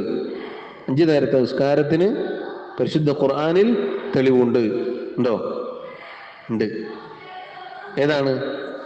സൂറത്തുൽ ഇസ്രായിലെ ആയത്താണ്. അഖിമിസ് സ്വലാത ലിദുലൂകി ശംസി ഇലാ ഗസഖിൽ ലൈൽ വഖുർആനൽ ഫജ്രി ഇന്ന ഖുർആനൽ ഫജ്രി കാന മശ്ഹൂദാ. അഖിമിസ് സ്വലാത, ഓ നബിയെ താങ്കൾ നിസ്കാരം നിർവഹിക്കുക. ലിദുലൂകി ശംസ്, ദുലൂകി ശംസ് എന്ന് പറഞ്ഞാൽ സൂര്യൻ മധ്യത്തിൽ നിന്ന് നീങ്ങിയത് മുതൽ, ഇലാ ഗസഖിൽ ലൈൽ, രാത്രി ഇരുട്ട് കട്ടപിടിക്കുന്നത് വരെ, വഖുർആനൽ ഫജ്ർ, ഖുർആൻ പാരായണം ചെയ്തുകൊണ്ട് ഫജ്റിന്റെ സമയത്തും നിസ്കാരം നിർവഹിക്കുക. ഇന്ന ഖുർആനൽ ഫജ്രി കാന മശ്ഹൂദ, തീർച്ചയായും ഫജ്റിന്റെ സുബ്ഹിയുടെ സമയത്ത് പാരായണം ചെയ്യുന്ന പരിശുദ്ധ ഖുർആൻ അതിന് സാക്ഷ്യം വഹിക്കപ്പെടും. ഈ ആയത്ത് തെളിവാണ് 5 നേരത്തെ നിസ്കാരങ്ങൾക്ക് എന്ന് പണ്ഡിതന്മാർ പറഞ്ഞു. എവിടെ തെളിവുള്ളത്? ഈ ആയത്തിലെവിടെ തെളിവ്? ഈ ആയത്തിലെവിടെ തെളിവെന്ന് ചോദിച്ചത് ഇവനിക്ക് എത്തിയപ്പോൾ എല്ലാവർക്കും അറിയില്ലല്ലോ. ഈ ആയത്തിൽ എങ്ങനെ തെളിവ് പിടിക്കാം? എങ്ങനെയാണ് ഈ ആയത്തിൽ തെളിവ് പിടിച്ചത്? ഈ ആയത്തിൽ നിന്ന് എങ്ങനെയാണ് തെളിവ് കിട്ടിയത്? അഖിമിസ് സ്വലാത്ത ലിദുലൂകി ശംസി ഇലാ ഗസഖിൽ ലൈൽ, സൂര്യൻ മധ്യത്തിൽ നിന്ന് നീങ്ങിയത് മുതൽ രാത്രി വരെ എന്ന് പറഞ്ഞാൽ സൂര്യൻ മധ്യത്തിൽ നിന്ന് തെറ്റിയത് മുതലാണ് ദുഹറിന്റെ സമയം. ളുഹുർ, അസർ, മഗ്രിബ്, ഇശ, 4 സമയത്തിന് അത് തെളിവാണ്. മനസ്സിലായോ? മധ്യത്തിൽ തെറ്റിയത് മുതൽ രാത്രി വരെ നിസ്കരിക്കാൻ പറഞ്ഞു. ആ രാത്രി വരെ എന്ന് പറഞ്ഞാൽ അതിൽ 4 നിസ്കാരങ്ങൾ പെട്ടു. ഖുർആനൽ ഫജ്ർ, 5-മത്തത് പരിശുദ്ധ ഖുർആൻ. ഖുർആനിൻ്റെ ആളുകളാണ് എന്ന് പറഞ്ഞ ഹദീസും ഖുർആനും നിഷേധിക്കുന്ന ചേകന്നൂരിനെ പോലെയുള്ള ആളുകൾ ഖുർആനിൽ തെളിവില്ല എന്ന് പറഞ്ഞിട്ടുണ്ട്. നിസ്കാരത്തിന് ഖുർആനിൽ തന്നെ തെളിവുണ്ട്. ഖുർആൻ മാത്രം മതി എന്ന് പറയുന്ന ആളുകളുടെ ഏറ്റവും വലിയ അബദ്ധത്തിൽപ്പെട്ടതാണിത്. പരിശുദ്ധ ഖുർആൻ വരെ അവർ അംഗീകരിക്കില്ല. പരിശുദ്ധ ഖുർആൻ വരെ അവർ അംഗീകരിക്കുകയില്ല. ഖുർആൻ അംഗീകരിച്ചാൽ ഹദീസ് അംഗീകരിക്കണം, മറ്റുള്ള കാര്യങ്ങളൊക്കെ അംഗീകരിക്കണം. അവനവൻ്റെ ബുദ്ധിയിലിട്ട് കറക്കിയത് കൊണ്ടാണ് ഖുർആൻ മാത്രം മതി എന്ന് പറഞ്ഞ് മൊത്തത്തിൽ നിഷേധിച്ച് ഇസ്ലാമിൽ നിന്ന് പുറത്താകുന്ന രൂപത്തിൽ എത്തിപ്പെട്ടത്. അള്ളാഹു നമ്മെ കാത്തുരക്ഷിക്കുമാറാവട്ടെ. പറഞ്ഞതിൻ്റെ ചുരുക്കം, നിസ്കാരത്തിന് സമയം ആവണം, സമയം ആയിരിക്കണം. മാത്രമല്ല അള്ളാഹു ഓർമ്മപ്പെടുത്തിയതുപോലെ മുഅ്മിനീങ്ങൾക്ക് സമയം നിർണയിക്കപ്പെട്ട നിർബന്ധ ബാധ്യതയാണ് നിസ്കാരം എന്നത്. ദുലൂഖു ശംസ് എന്ന് പറഞ്ഞാൽ നമ്മൾ പറഞ്ഞു സൂര്യൻ എവിടുന്ന് ഉദിക്കുക? സൂര്യൻ എവിടുന്ന് ഉദിക്കല്? കിഴക്ക് നിന്ന് ഉദിക്കും. എന്നിട്ട് എവിടെ അസ്തമിക്കും? പടിഞ്ഞാറ് അസ്തമിക്കും. കിഴക്ക് നിന്ന് ഉദിച്ച് അതിങ്ങനെ പൊന്തി വരും. അതാണ് സൂര്യൻ ഉദിച്ചു കഴിഞ്ഞാൽ ഒരു കുന്തത്തിൻ്റെ അത്രയും ഉയർന്നാലാണ് നിസ്കരിക്കാൻ പാടുള്ളൂ. സൂര്യൻ ഉദിച്ച് ഒരു കുന്തത്തിൻ്റെ അത്രയും, ഒരു കുന്തം എന്ന് പറഞ്ഞാൽ നമുക്കറിയാലോ, അതിന് സമയം കണക്ക് പറഞ്ഞത് ഒരു 15 മിനിറ്റാണ്. 15 മിനിറ്റ് ആയിക്കഴിഞ്ഞാലേ പിന്നെ നിസ്കരിക്കാൻ പാടുള്ളൂ. കാരണം സുന്നത്ത് നിസ്കാരം, ഇഷ്റാഖ്, ദുഹ പോലെയുള്ളത് അങ്ങനെ നിസ്കരിക്കാൻ പാടുള്ളൂ. അതിൻ്റെ ഇടയിൽ നിസ്കരിക്കരുത്. സുബഹി നിസ്കാരം കഴിഞ്ഞാൽ പിന്നെ ഈ സമയത്തിനിടയിൽ വേറെ നിസ്കാരം ഇല്ല. അതിനിടയിൽ പിന്നെ നിസ്കരിക്കരുത്. 15 മിനിറ്റാണ് സമയം. അത് അങ്ങനെ പൊന്തി വരും, ഉയർന്നു വന്ന് നേരെ മധ്യത്തിൽ നിൽക്കും. എപ്പോഴാണ് മധ്യത്തിൽ നിൽക്കുക? 12 മണിക്കോ? എപ്പോഴും 12 മണി ആവണം എന്നില്ല. ഉദയത്തിന്റെ അടിസ്ഥാനത്തിൽ എന്താവും? സമയം മാറും. ഏതായിരുന്നാലും നേരെ മുകളിൽ വന്ന് നിൽക്കും. സൂര്യൻ നേരെ മധ്യത്തിൽ വന്ന് നിൽക്കും. പിന്നെ അവിടുന്ന് അങ്ങോട്ടേക്ക് പടിഞ്ഞാറ് ഭാഗത്തേക്ക് തെറ്റും. ആ തെറ്റിക്കഴിഞ്ഞാലാണ് ദുഹറിന്റെ സമയം ആവുക. അതാണ് ആയത്തിൽ വന്നിട്ടുള്ളത്. റസൂലുള്ളാഹി സ്വല്ലല്ലാഹു അലൈഹി വസല്ലം പറഞ്ഞതായി കാണാം, അമ്മനി ജിബ്രീലു അലൈഹിസ്സലാം ഇൻദൽ ബൈത്തി മർറതൈൻ. ജിബ്രീൽ അലൈഹി സ്വലാത്തു വസ്സലാം കഅബയുടെ അരികിൽ വെച്ച് എനിക്ക് 2 തവണ ഇമാമത്ത് നിന്ന് നിസ്കരിച്ചു. എത്ര തവണ? 2 തവണ. ഫസല്ലാ ബി അദ്ദുഹർ, ആദ്യത്തെ ദിവസം എന്നെയും കൂട്ടി ദുഹർ നിസ്കരിച്ചു. ഹീന സാലത്തി ശംസു വകാനത് ഖദ്റ ശിറാക്കി, സൂര്യൻ മധ്യത്തിൽ നിന്ന് ഒരു ചെരുപ്പിന്റെ വാറിന്റെ അത്രയും തെറ്റിയപ്പോൾ, മധ്യത്തിൽ നിന്ന് ഒരൽപ്പം തെറ്റിയപ്പോൾ ആദ്യത്തെ ദിവസം ദുഹർ നിസ്കരിച്ചു. വസല്ലാ ബിൽ അസ്റ ഹീന കാന ദില്ലുഹു മിസ്ലഹു, ആദ്യത്തെ ദിവസം എന്നെയും കൂട്ടി അസ്ർ നിസ്കരിച്ചു. എപ്പോൾ? ഹീന കാന ദില്ലുഹു മിസ്ലഹു, ഒരു വസ്തുവിന്റെ നിഴൽ അതിനോളമായപ്പോൾ. ഒരു വസ്തു വെച്ചു എന്ന് വിചാരിക്കാം. ഒരു വസ്തു ഇങ്ങനെ വെച്ചു, ഒരു വടി, അതിന്റെ നിഴൽ അതിനോളമായപ്പോൾ ആദ്യത്തെ ദിവസം ഏത് നിസ്കരിച്ചു? അസ്ർ നിസ്കരിച്ചു. വസല്ലാ ബിൽ മഗ്രിബ്, എന്നെയും കൂട്ടി മഗ്രിബ് നിസ്കരിച്ചു. ഹീന അഫ്തറ സായിം, നോമ്പുകാരൻ നോമ്പ് മുറിക്കുമ്പോൾ. അതെപ്പോഴാ? സൂര്യൻ അസ്തമിച്ചാൽ. വസല്ലാ ബിൽ ഇശാ, എന്നെയും കൂട്ടി ഇശാ നിസ്കരിച്ചു. ഹീന ഗാബ ശഫഖു, ശഫഖ് മറഞ്ഞപ്പോൾ. ശഫഖ് എന്ന് പറഞ്ഞാൽ മഗ്രിബിന്റെ സമയത്ത് സൂര്യൻ അസ്തമിച്ചു കഴിഞ്ഞാൽ മേഘത്തിൽ, ആകാശത്ത് കാണുന്ന ചുവന്ന രൂപത്തിലുള്ള ഒരു കാര്യത്തിനാണ് എന്ത് പറയാ? അശ്ശഫഖുൽ അഹ്മർ, ചുവന്ന അസ്തമയ ശോഭ എന്നാണ് അതിന് പറയാ. അത് മായുന്നത് വരെയാണ് മഗ്രിബിന്റെ സമയം. അത് മാഞ്ഞപ്പോൾ എന്നെയും കൂട്ടി ഇശാ നിസ്കരിച്ചു. വസല്ലാ ബിൽ ഫജ്ർ, എന്നെയും കൂട്ടി ഫജ്ർ നിസ്കരിച്ചു.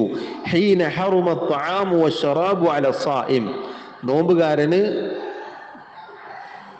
കുടിക്കലും തിന്നലും ഹറാമാക്കപ്പെട്ട സമയം, അഥവാ ഫജ്ർ ഉദിച്ചപ്പോൾ. ഫജ്ർ ഉദിച്ച ഉടനെ എന്നെയും കൂട്ടി ഫജ്ർ നിസ്കരിക്കുകയുണ്ടായി. ആദ്യത്തെ ദിവസം നിസ്കരിച്ചത് മുഴുവനും നിസ്കാരത്തിന്റെ ആദ്യ സമയമാണ്. നിസ്കാരത്തിന്റെ ആദ്യ സമയം. ഇത് തെറ്റിയ ഉടനെ എന്ന് പറയുമ്പോൾ ദുഹറിന്റെ ആദ്യ സമയമാണത്. ഒരു വസ്തുവിന്റെ നിഴൽ അതിനോളമായപ്പോൾ എന്ന് പറഞ്ഞത് ആദ്യത്തെ നിസ്കാരത്തിന്റെ ആദ്യത്തെ സമയമാണ്. മഗ്രിബിന്റെ സമയത്തിൽ എന്തില്ല? മാറ്റമില്ല. ഇശാഇന്റെ സമയം ആദ്യം നിസ്കരിച്ചത് ശഫഖ് മാഞ്ഞപ്പോഴാണ്. രണ്ടാമത്തെ ദിവസം നബി സല്ലല്ലാഹു അലൈഹി വസല്ലം പറയുന്നു, ഫലമ്മ കാനൽ ഗദു, പിറ്റേ ദിവസം ജിബ്രീൽ വന്നു. സല്ലാ ബി അദ്ദുഹർ, എന്നെയും കൂട്ടി ദുഹർ നിസ്കരിച്ചു. ഹീന കാന ദില്ലുഹു മിസ്ലഹു, ദുഹർ നിസ്കരിച്ചത് എപ്പോഴാ? ഒരു വസ്തുവിന്റെ നിഴൽ അതിനോളമായപ്പോൾ. അവസാന സമയമാണത്, ദുഹറിന്റെ അവസാന സമയമാണ്. ഇപ്പൊ 2 ദിവസവും കൂട്ടിയാൽ നമ്മൾ എന്ത് മനസ്സിലാക്കാം? നേരെ മുകളിൽ നിന്ന് ഒരു ചെരുപ്പിന്റെ വാറ് എന്ന് പറഞ്ഞാൽ വളരെ ചെറിയൊരു അളവാണ്, അത്രയും നീങ്ങിയത് മുതൽ ഒരു വസ്തുവിന്റെ നിഴൽ അതിനോളമാകുന്നത് വരെ ദുഹറിന്റെ സമയമുണ്ട്. ദുഹറിന് സമയമുണ്ട്. മനസ്സിലായോ? അത് മനസ്സിലായോ? ശരി. വസല്ല ബിൽ അസ്ർ, രണ്ടാമത്തെ ദിവസം അസ്ർ നിസ്കരിച്ചു. ഹീന കാന ദില്ലുഹു മിസ്ലൈഹി, ഒരു വസ്തുവിന്റെ നിഴൽ അതിന്റെ രണ്ടിരട്ടി ആയപ്പോൾ നിസ്കരിച്ചു. ആദ്യത്തെ ദിവസം ഏതായിരുന്നു? ഒരു വസ്തുവിന്റെ നിഴൽ അതിനോളമായപ്പോഴാണ് നിസ്കരിച്ചത്. രണ്ടാമത്തെ ദിവസം അതിന്റെ രണ്ടിരട്ടി ആയപ്പോൾ. അപ്പൊ അസ്റിന്റെ അവസാന സമയമാണത്. അസ്റിന്റെ അവസാന സമയമാണ് അത്. വസല്ല ബിൽ മഗ്രിബ ഹീന അഫ്തറ സായിം, മഗ്രിബ് നിസ്കരിച്ചു. എപ്പോൾ? നോമ്പുകാരൻ നോമ്പ് മുറിക്കുമ്പോൾ. മഗ്രിബിൽ മാറ്റില്ല, മഗ്രിബിൽ മാറ്റമില്ല. സൂര്യൻ അസ്തമിച്ചത് മുതൽ, സൂര്യൻ അസ്തമിച്ചാൽ മഗ്രിബിന്റെ സമയമായി, പിന്നെന്തില്ല, മാറ്റമില്ല. വസല്ല ബിൽ ഇശാ ഇലാ സുലുസുൽ ലൈൽ, എന്നെയും കൂട്ടി ഇശാ നിസ്കരിച്ചു. ഇലാ സുലുസിൽ ലൈലി, രാത്രിയുടെ 1/3, രാത്രിയെ 3ആക്കി വിധിച്ചാൽ അതിൻ്റെ ആദ്യത്തെ ഒരു ഭാഗം ആ സമയത്ത് നിസ്കരിച്ചു. വസല്ല ബിൽ ഫജ്ർ, ഫജ്ർ നിസ്കരിച്ചു പിറ്റേ ദിവസം. ഫഅസ്ഫർ, അന്തരീക്ഷം ഒരു മഞ്ഞ നിറത്തിലായപ്പോൾ. ഇത് രണ്ടാമത്തെ സമയമാണ്, അഥവാ നിസ്കാരത്തിന്റെ അവസാന സമയമാണ്. ആദ്യത്തെ സമയം നമ്മൾ ആദ്യം കേട്ടു. രണ്ടാമത്തെ സമയം എന്നത് നോക്കൂ, ഇശാ ആദ്യത്തെ ദിവസം എപ്പോഴാണ് നിസ്കരിച്ചത്? ശഫഖ് മാഞ്ഞപ്പോഴാണ്. പണ്ഡിതന്മാർ പറഞ്ഞു, മഗ്രിബിന്റെ സമയം സൂര്യൻ അസ്തമിച്ചത് മുതൽ ആ അസ്തമയ ശോഭ മായുന്നത് വരെയാണ്. പല ആളുകളും തെറ്റിദ്ധരിച്ചിട്ടുള്ളത് ഇശാ ബാങ്ക് കൊടുക്കുന്നത് വരെ എന്നാണ്. ഇശാ ബാങ്ക് കൊടുക്കുന്നവരെ അല്ല, ഇശാ ബാങ്ക് കൊടുക്കുന്നവരെ അല്ല മഗ്രിബിന്റെ സമയം. പിന്നെ എപ്പോഴാ? ശഫഖുൽ അഹ്മർ മായുന്നത് വരെയാണ്. നമ്മൾ പഠിച്ചു വെക്കണം. പലരും വളരെ വൈകിപ്പിച്ച് നിസ്കരിക്കുന്നതായി കാണാം. ഇശാ ബാങ്ക് കൊടുക്കുന്നത് വരെ മഗ്രിബിന് എന്തില്ല, സമയമില്ല. ശഫഖുൽ അഹ്മർ മാഞ്ഞു കഴിഞ്ഞാൽ ഇശാഇന്റെ സമയം ആരംഭിച്ചു. ഇശാഇന്റെ സമയം, മഗ്രിബിന്റെ സമയം കഴിഞ്ഞു, മഗ്രിബിന്റെ സമയം കഴിഞ്ഞു. അപ്പൊ അത് നമ്മൾ ശ്രദ്ധിക്കണം, പ്രത്യേകിച്ച് ശ്രദ്ധിക്കണം. ആദ്യത്തെ ദിവസം അങ്ങനെയാണ് നിസ്കരിച്ചത്. രണ്ടാമത്തെ ദിവസം ഇശാ വൈകിപ്പിച്ചു. ഇശാ വൈകിപ്പിച്ചു, രാത്രിയുടെ 1/3 നിസ്കരിച്ചത്. ഇശാഇന്റെ അവസാന സമയമാണത് എന്ന് പണ്ഡിതന്മാർ പറഞ്ഞു. ഫജ്ർ ആദ്യം നിസ്കരിച്ചത് എപ്പോഴാണ്? നോമ്പുകാരൻ നോമ്പ് ആരംഭിക്കുമ്പോഴാണ്, അഥവാ ഫജ്ർ ഉദിക്കുമ്പോൾ. ഫജ്ർ ഉദിക്കുക എന്നത് 2 രൂപത്തിലാണ്. അൽ ഫജ്റു ഫജ്റാൻ, പണ്ട് മദ്രസയിൽ പഠിച്ചിട്ടുണ്ടാവും. ഏതൊക്കെയാണത്? ഓർമ്മയുണ്ടോ? ഫജ്ർ 2 രൂപത്തിലുണ്ട്. ഏതൊക്കെയാണെന്ന് ഓർമ്മയുണ്ടോ? ഉണ്ടാ? പണ്ടേ പഠിച്ചു, പണ്ട് മദ്രസയിൽ പഠിച്ചാണ്. ഫജ്ർ ഏതൊക്കെയാണെന്ന് പഠിച്ചിട്ടുണ്ടോ? ഫജ്റു സ്വാദിഖും ഫജ്റുൽ കാദിബും. ഫജ്ർ 2 രൂപത്തിലുണ്ട്. ഇപ്പൊ വരുമ്പോ എനിക്കിപ്പോ കാണാം, 2.5 മണിക്കൂർ എടുത്തല്ലോ. ഫജ്റു സ്വാദിഖും ഫജ്റുൽ കാദിബും ഉണ്ട്. ഫജ്റുൽ കാദിബ് എന്ന് പറഞ്ഞാൽ ഫജ്ർ ആവുന്നതിന് മുന്നേ, അഥവാ സുബഹിയുടെ സമയം ആയിട്ടില്ല, ആ സമയത്ത് നമ്മൾ മേലേക്ക് നോക്കിക്കഴിഞ്ഞാൽ കുത്തനെ താഴോട്ടേക്ക് അടിക്കുന്ന രൂപത്തിൽ വെളിച്ചം കാണാം. നോക്കിയാൽ മതി, താഴോട്ടേക്ക് അടിക്കുന്ന രൂപത്തിൽ വെളിച്ചം കാണാം. ഇന്നിപ്പോ നമുക്ക് സമയമുള്ളത് കൊണ്ട് അത് 3 മണിയാണ് 3:30 മണിയാന്നൊക്കെ മനസ്സിലാവും.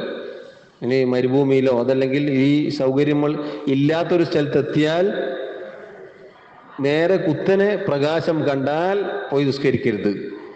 അതെന്താണ്? ഫജ്റുൽ കാദിബാണ്. അത് കുറച്ച് കഴിഞ്ഞാൽ പിന്നെയും ഇരുട്ടാവും. രണ്ടാമതൊരു പ്രകാശം വരും. അതെങ്ങനെയാണ് വരിക? അന്തരീക്ഷത്തിൽ ഇങ്ങനെ വീതിയിൽ പരന്നുകൊണ്ടാണ് വരിക. ആ പരന്ന വെളിച്ചം പിന്നീട് എന്താകും? കൂടി വരും. അതാണ് ഫജ്റു സ്വാദിഖ്. രണ്ടാമത് ഈ വെളിച്ചം പരന്ന രൂപത്തിൽ വീതിയിൽ കണ്ടാൽ അത് ഫജ്റായി എന്ന് മനസ്സിലാക്കാം. അതാണ് ഫജ്റു അസ്സാദിഖ്. ഫജ്ർ 2 രൂപത്തിലുണ്ട് എന്ന് നമ്മൾ മനസ്സിലാക്കുക. അപ്പൊ ആദ്യത്തെ ദിവസം നബി സല്ലല്ലാഹു അലൈഹി വസല്ലം നിസ്കരിച്ചത് എപ്പോഴാണ്?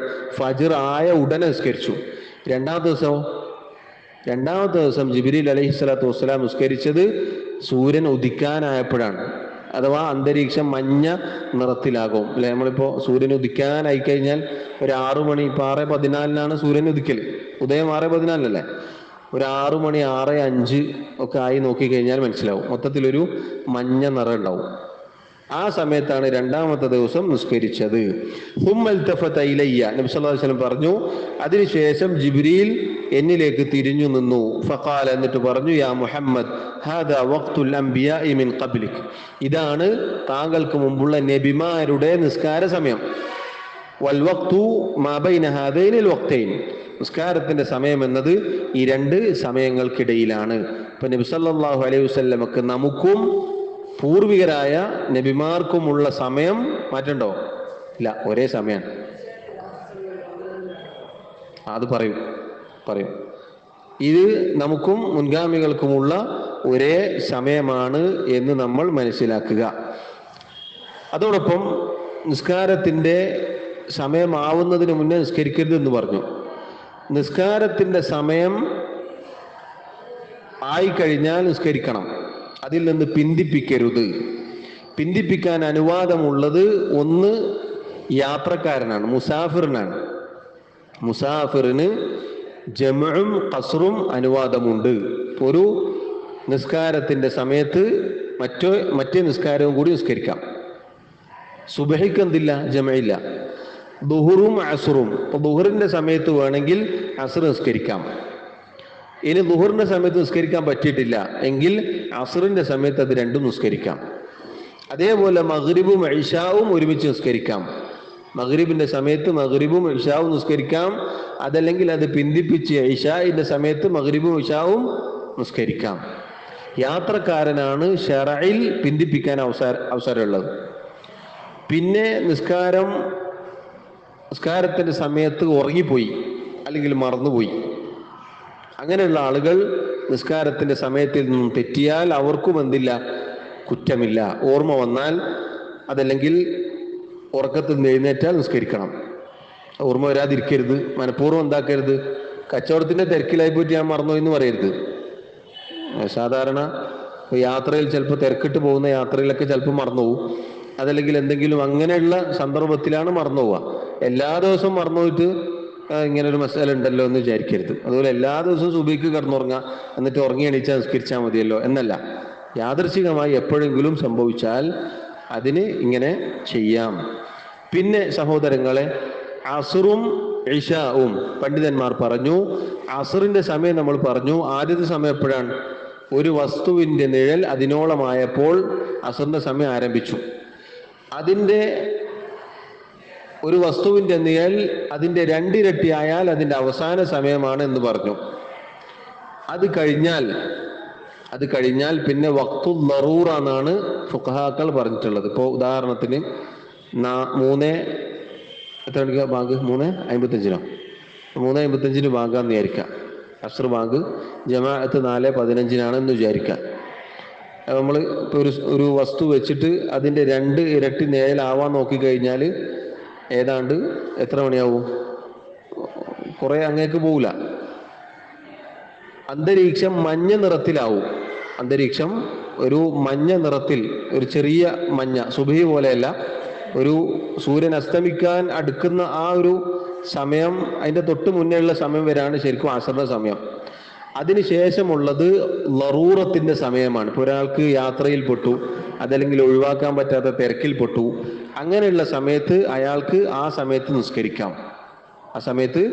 നിസ്കരിക്കാം. ചില ആളുകൾ 5 മണിക്ക് ബാങ്ക് കൊടുത്തിട്ട് ആ സമയത്ത് നിസ്കരിക്കലുണ്ട്. അതിനെന്തില്ല, യാതൊരു അടിസ്ഥാനവുമില്ല. അസ്ർ പിന്തിപ്പിച്ചുകൊണ്ട് ബാങ്ക് കൊടുത്തിട്ട് പിന്തിപ്പിച്ച് നിസ്കരിക്കുന്ന ആളുകളുണ്ട്. അതിന് എന്തില്ല, യാതൊരു അടിസ്ഥാനവും കാണുന്നില്ല എന്നാണ് നമ്മൾ മനസ്സിലാക്കേണ്ടത്. പിന്നുള്ളത് ഇശാഇന്റെ സമയമാണ്. ഇശാഇന്റെ സമയം, ആദ്യത്തെ സമയം നബി സല്ലല്ലാഹു അലൈഹി വസല്ലം നിസ്കരിച്ചത് ശഫഖുൽ അഹ്മർ മാഞ്ഞപ്പോഴാണ്. രണ്ടാമത്തെ ദിവസം നിസ്കരിച്ചത് 1/3 അതായത് രാത്രി 3 തരംതിരിച്ചാൽ അതിൻ്റെ ആദ്യ ഭാഗത്തേക്ക് എന്താക്കി, പിന്തിപ്പിച്ചു.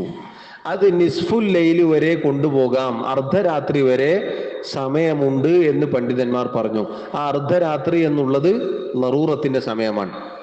ഇപ്പൊ രാത്രിയുടെ ആദ്യ ഭാഗം നിസ്കരിക്കാൻ സമയം കിട്ടിയിട്ടില്ല അല്ലെ? അതുകൊണ്ടാണ് ഇപ്പോൾ നിസ്കാരം ജമാഅത്ത് 8:35 വിചാരിക്കുക. അപ്പൊ രാത്രിയുടെ 1/3 ആദ്യ ഭാഗം എന്ന് പറയുമ്പോൾ നമുക്ക് എവിടം വരെ പോവാം? എവിടം വരെ പോവാം? രാത്രി എങ്ങനെ കണക്കൂട്ടുക? സൂര്യൻ അസ്തമിക്കുന്നത് മുതൽ ഫജ്ർ വരെയാണ് നമ്മൾ കണക്കൂട്ടുക. അപ്പൊ അത് നേരെ പകുതി 3 ഭാഗമാക്കി കഴിഞ്ഞാൽ മനസ്സിലാവും. ആദ്യത്തെ ഭാഗം ഏതുവരെ, രണ്ടാമത്തെ ഭാഗം ഏത്, മൂന്നാമത്തെ ഭാഗം ഏതെന്ന് മനസ്സിലാവും. ആദ്യത്തെ ഭാഗം എന്ന് പറയുമ്പോൾ നമുക്ക് ഈ പറഞ്ഞ രൂപത്തിൽ നിസ്കരിക്കാം. പിന്നീടുള്ളത് വഖ്തു ലറൂറ, ലറൂറത്തിന്റെ സമയമാണ്. അതായത് നിസ്ഫുൽ ലൈൽ, അർദ്ധരാത്രി വരെ. അർദ്ധരാത്രി എപ്പോഴും എന്തല്ല 12 മണി ആയിരിക്കൂല, അങ്ങോട്ടും ഇങ്ങോട്ടും മാറും. പിന്നെ ചില പണ്ഡിതന്മാർ പറഞ്ഞത് ഫജ്റിന്റെ മുന്നേ വരെ സമയമുണ്ട് എന്നാണ്. അത് ഈ പറഞ്ഞതുപോലെ ലറൂറത്തിന്റെ അവസ്ഥയാണ്. ഒരാൾക്ക് ഒരു നിലക്കും നിസ്കരിക്കാൻ പറ്റിയിട്ടില്ല, ആദ്യത്തെ വക്തിലും പറ്റിയിട്ടില്ല, അർദ്ധരാത്രിയുടെ സമയത്തും പറ്റിയിട്ടില്ല എങ്കിൽ ഫജ്റാകുമ്പോൾ എന്തായാലും ഒരാൾ എന്താവും? യാത്രയിൽ എവിടെയെങ്കിലും അയാൾക്ക് ഒന്നല്ലെങ്കിൽ റെസ്റ്റ് എടുക്കാനോ ഇറങ്ങാനോ ഒക്കെ സാധിക്കും.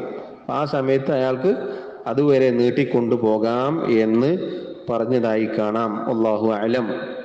ഇതാണ് നിസ്കാരത്തിന്റെ സമയവുമായി ബന്ധപ്പെട്ട് നമ്മൾ മനസ്സിലാക്കേണ്ടത്.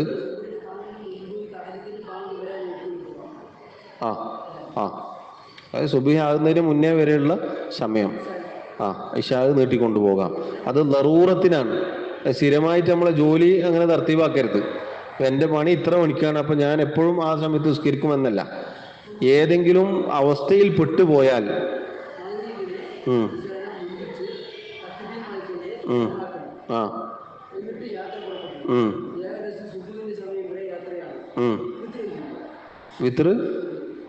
വിത്ർ നിർബന്ധമില്ല. ഒരാൾക്ക് പറ്റിയിട്ടില്ലെങ്കിൽ പ്രശ്നമില്ല, നിർബന്ധമല്ലല്ലോ.